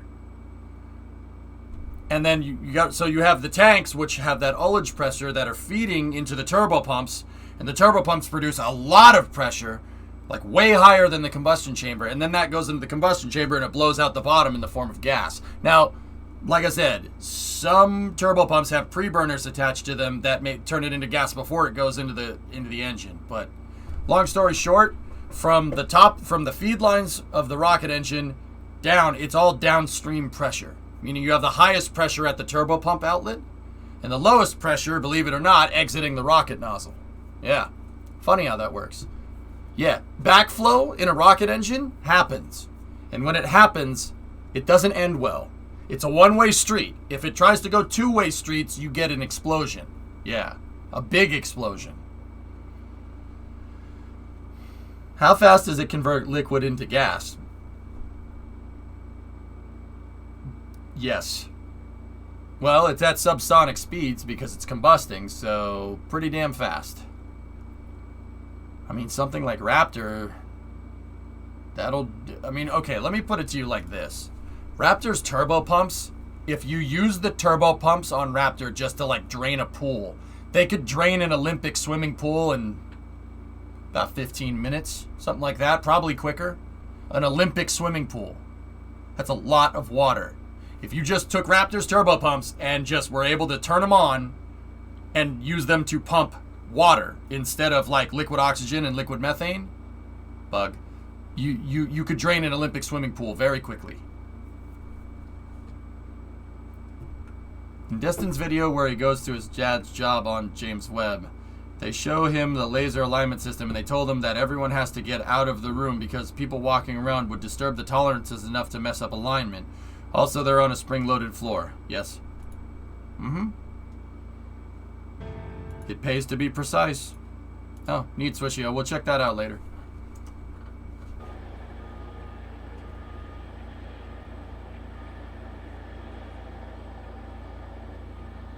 There's all the Appleton crane parts. Wouldn't it be weird if we found this thing, if this thing ended up being on like a one of the oil rigs? Maybe that's what SpaceX is doing with it.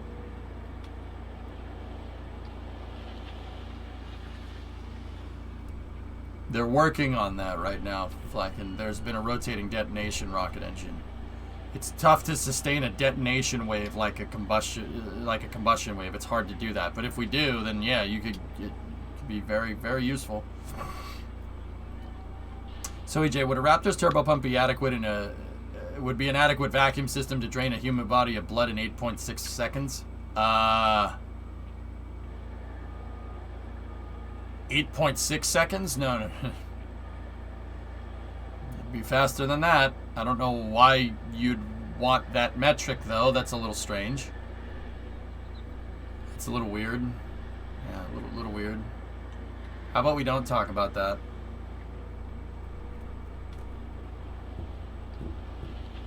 Does detonation consume less fuel? No, more energetic reaction. Not necessarily. We're going to cover the undock of Crew 3 in 5 hours. Yes. RL-10 has autogenous pressurization, I thought.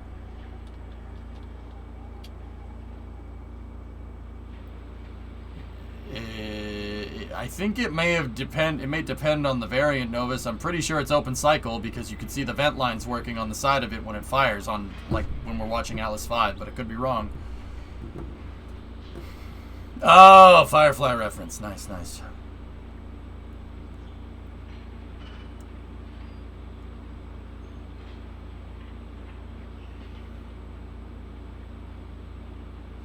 Those are snorkel lifts.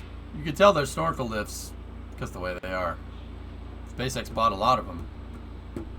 What is the new engine for Centaur called? An RL-10CX. May the 4th be with you, Llama Dragon. Indeed. Hey guys, we need to design a new van. We need to design a new van. What do we want to make it look like? Make it look like Reeboks, man. All right, cool. Here you go.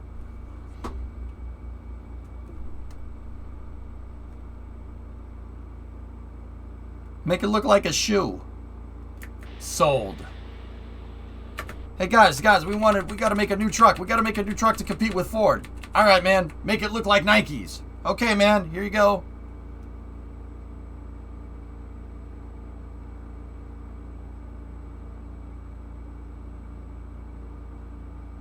All right, here you go. Here's your Nike truck. Swoosh. Yeah, I don't know, Blue. I don't know. Yeah, I don't know. Those are bulkhead style.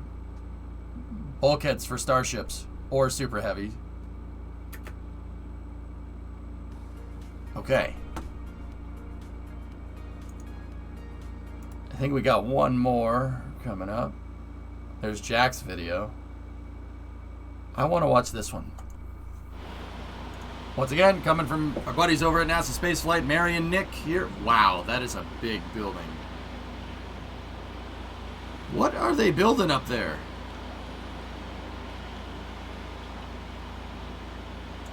Why are all the trucks from one car dealership white?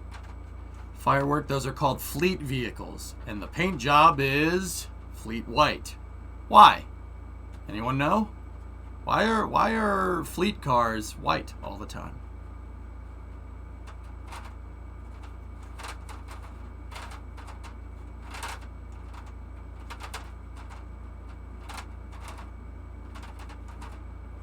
White paint is very inexpensive and it doesn't need to be maintained.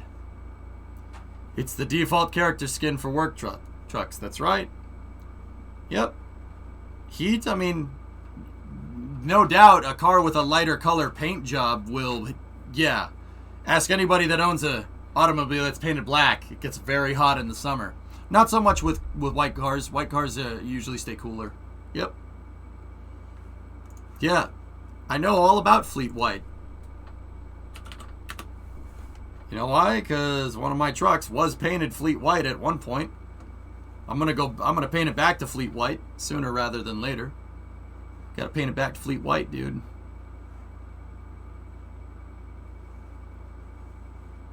Yeah, that truck was Fleet White before Hoonigan painted it. You could still see some of the white paint right there.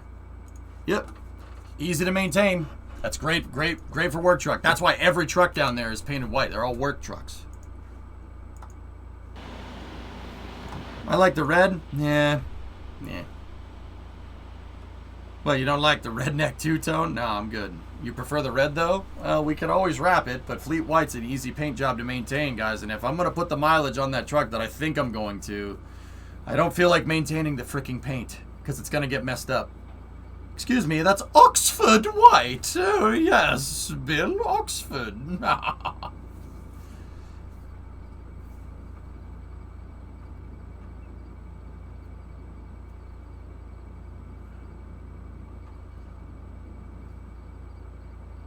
You can keep the red and white truck emote, though.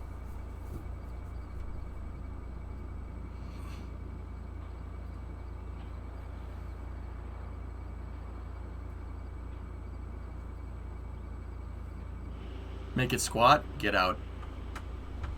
Get out. The day I make a truck squatted, I will have a damn tag around my toe. Rhino line it? No. Fleet White, dude. Easier. No.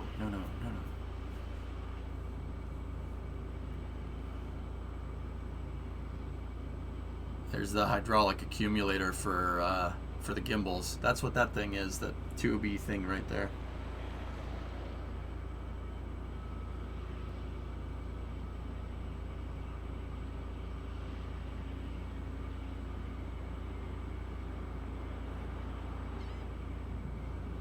Buck, I don't know whether to be mad at you or not.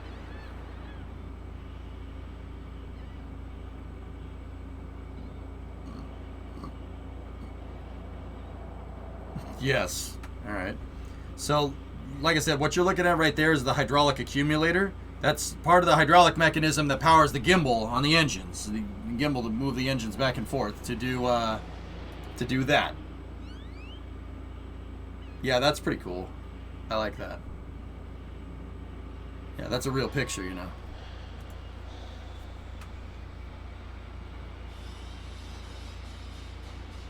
Yeah, fellas, on a side note, that's a real good way to spot a truck that's designed to do work and a truck that's designed to, like, look nice. Somebody's, like, daily driver.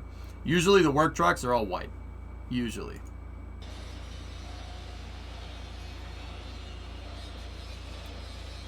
When did they plan on doing atmospheric launch for Starship? That was a GIF. Moon to Typer. Yeah, nope, not answering that because of what you said. No, you don't get to know that information now. You don't get to know it. Like, see this Dodge? Work truck.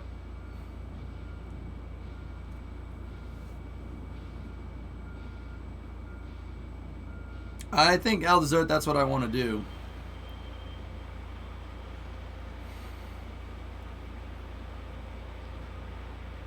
So that's more of the Starship production facility here. Birds don't exist.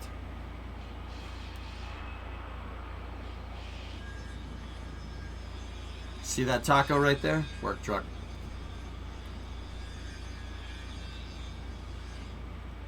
Frick you, my actions have consequences? No, you got it the wrong way around, mate. Your actions have consequences. Oh, what's up, man? Oh, I don't know. Hey, what are you doing, man? Don't move that over there. What? Sorry.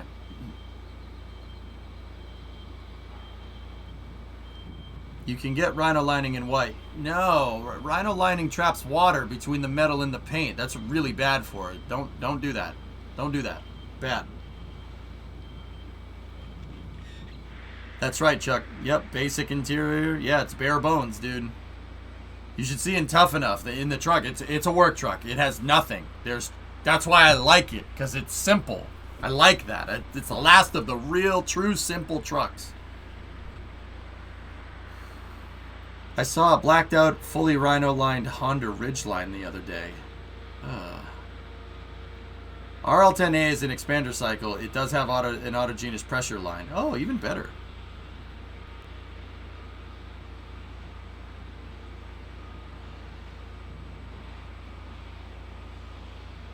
Are any of them total open cycle Novas? Because now I'm confused. Now that might be second guessing myself.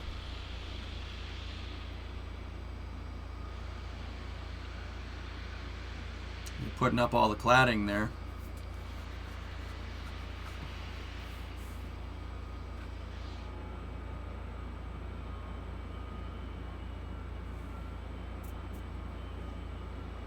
Maybe he did flag it.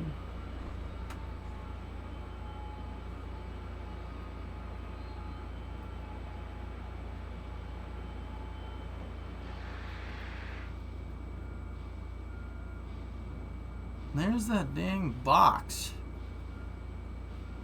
I'm the man in the box. Buried in my pit.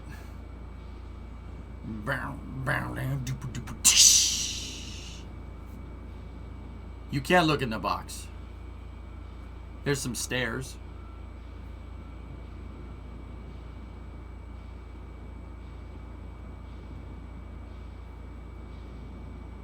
Yeah, they kind of do firework. Okay, that's on the new booster transport stand. You can tell it's a new booster transport stand because of the way it is. I'm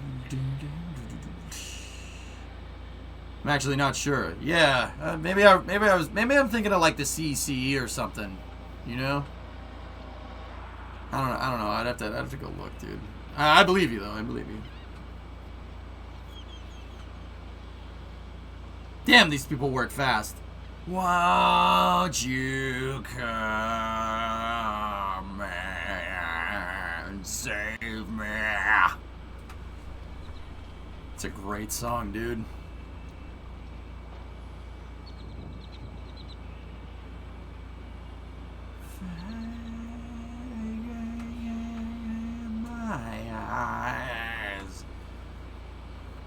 Can you sell them sure?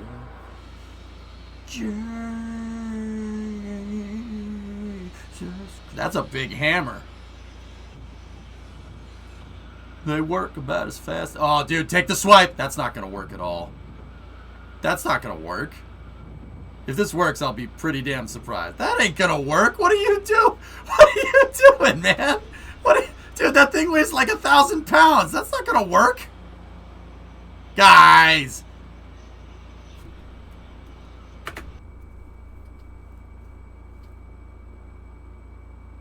Anyone notice how he was holding the sledgehammer?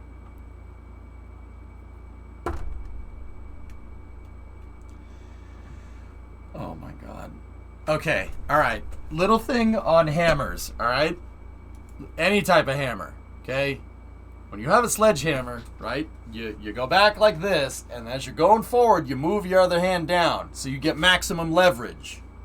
So if you're going to hammer something like this, you gotta end up like at baseball bat form when you hit it. That way you get maximum leverage over it. That works with any hammer. If you're trying to hammer a nail like just a regular hammer, you hold the bottom so you get more leverage.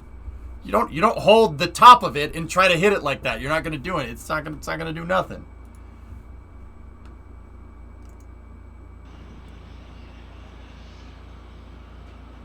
Hold the bottom of the hammer, you dope!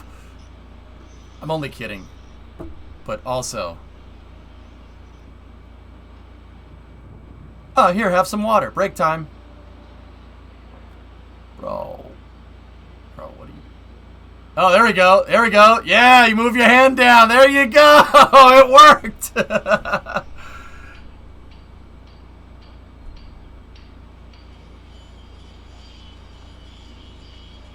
Use the ratchet strap. There you go, boys. They got it. They got it eventually. They did it. Good on those guys. They figured it out.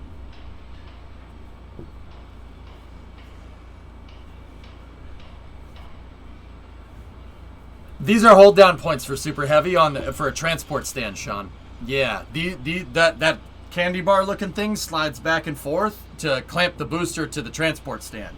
That's how they move the things around, because all Starship parts are moved vertically. That should give you a better idea. Oh, here comes the next one.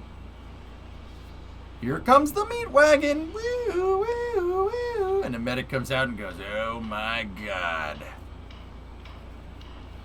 Have you covered the Gateway Vera spaceport videos? Nope. What's that, Blueberry? Yeah, see? Man, that is a heavy piece of metal. Wow.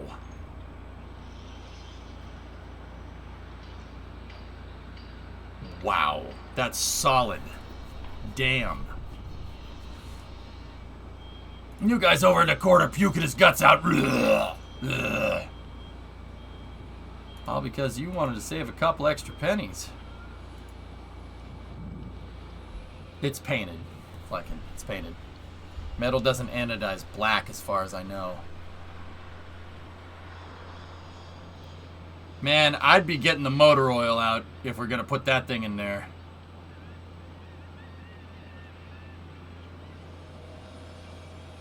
Yeah, see, use the crane. There you go. Work smarter, not harder. There you go. Is that a thing, Blueberry? I don't know.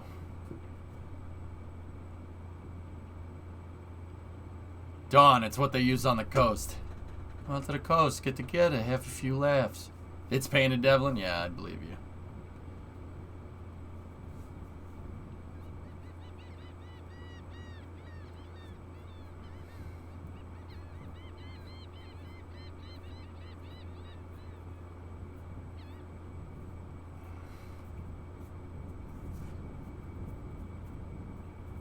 Now, why would they do that? Why would they anodize that, Blueberry? That's the question you need to ask. Because we know the rest of that's painted. It's just a transport stand. It's painted, dude. But yeah, I guess you could.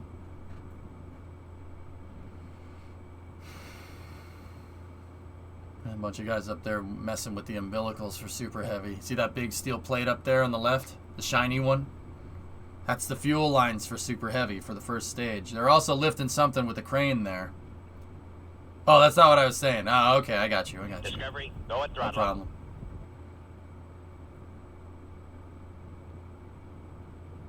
Ish.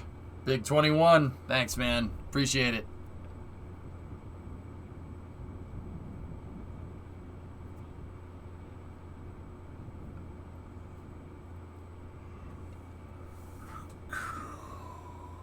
Space News yawns. I'm not yawning. I'm making faces at you, chat.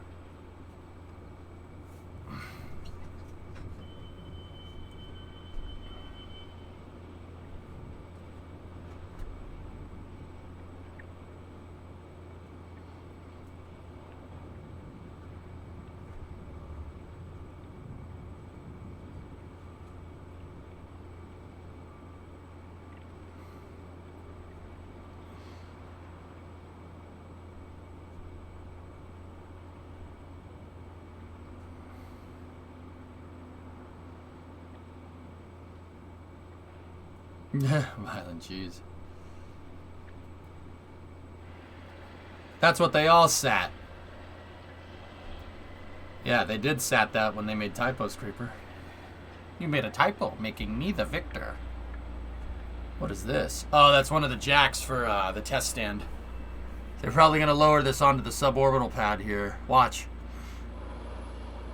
Yep, there's the suborbital pad.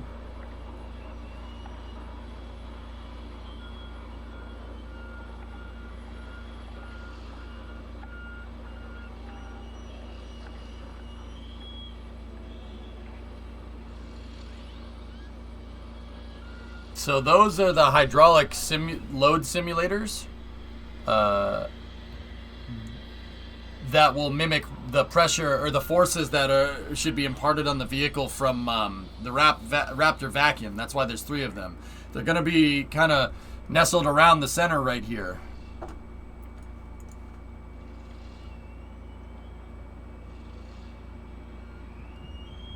It's a hydraulic jack being used as a thrust sim ram, sure. You know, correct the streamer and whatnot, right?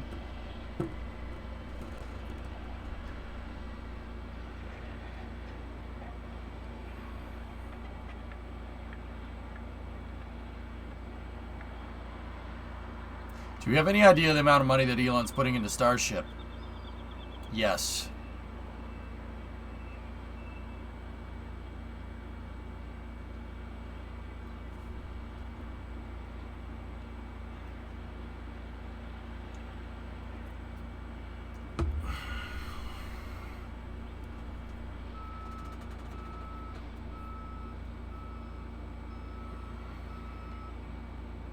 But that's a big tower.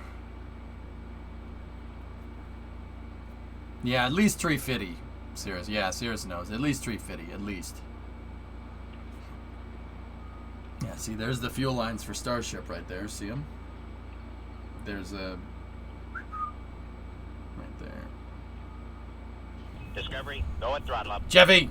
3-month resub. Thanks, buddy.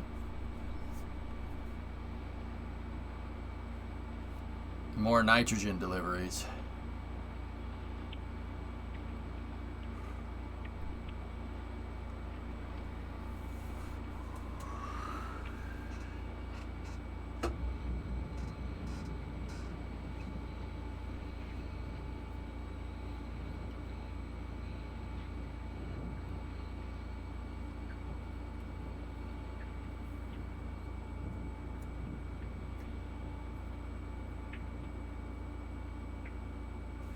I'm not sure, Apocalypsis. I don't think the air refinery is up and running just yet, but yeah, who knows?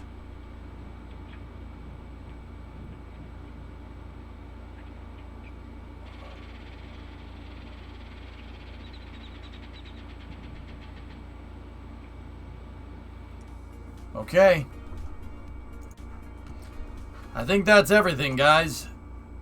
That's all I got for you. That's a good space news. A lot of good stuff. Hope you guys enjoyed it. Oh, there is that one last thing. We will finish space news exactly where we started, with Starliner. How about this?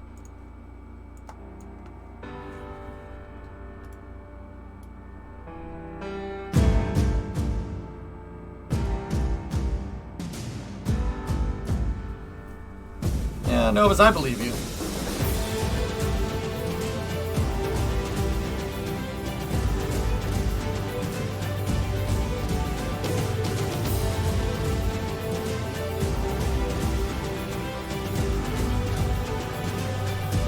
Here is a picture of Starliner, and there's also the real one right next to it, so you could see both of them. It was a dream, but now it's a reality.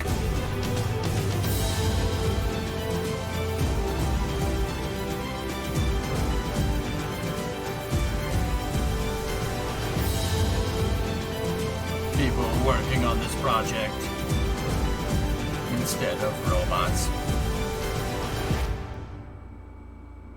Starliner intended to be reused. Yep.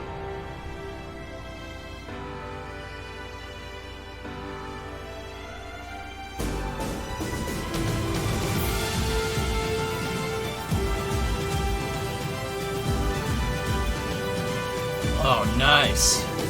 Very nice. Very nice.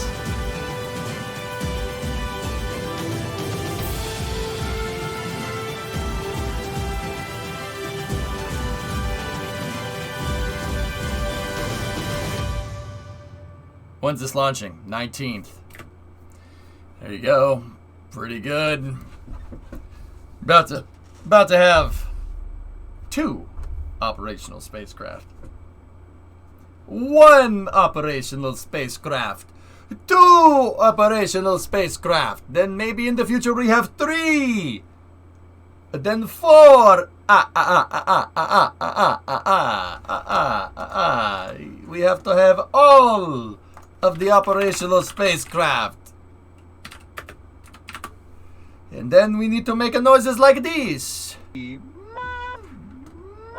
Discovery, go and throttle up.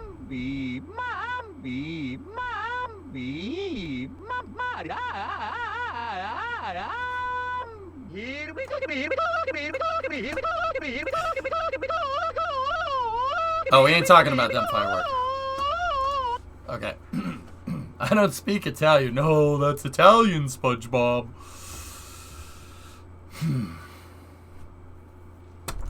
Okay, now we're done. Yigga-bigga-bee. Yigga-bigga-bee. Yigga-bigga-bee. Okay. Gosh dang, plumber man. Yeah, baby, that's what I've been waiting for. All right. Do you guys hear that?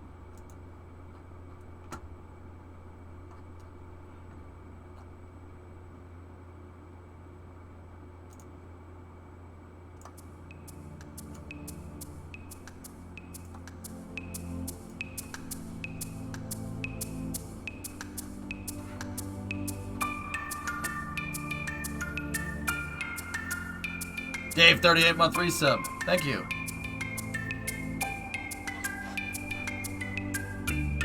Swisio, your mother has to organize a school trip to Bologna, Lamborghini factory. So today she spoke with Minister Tonino Lamborghini, who's going to give them a factory tour. How crazy is that? You know what I have to say about that, Swisio?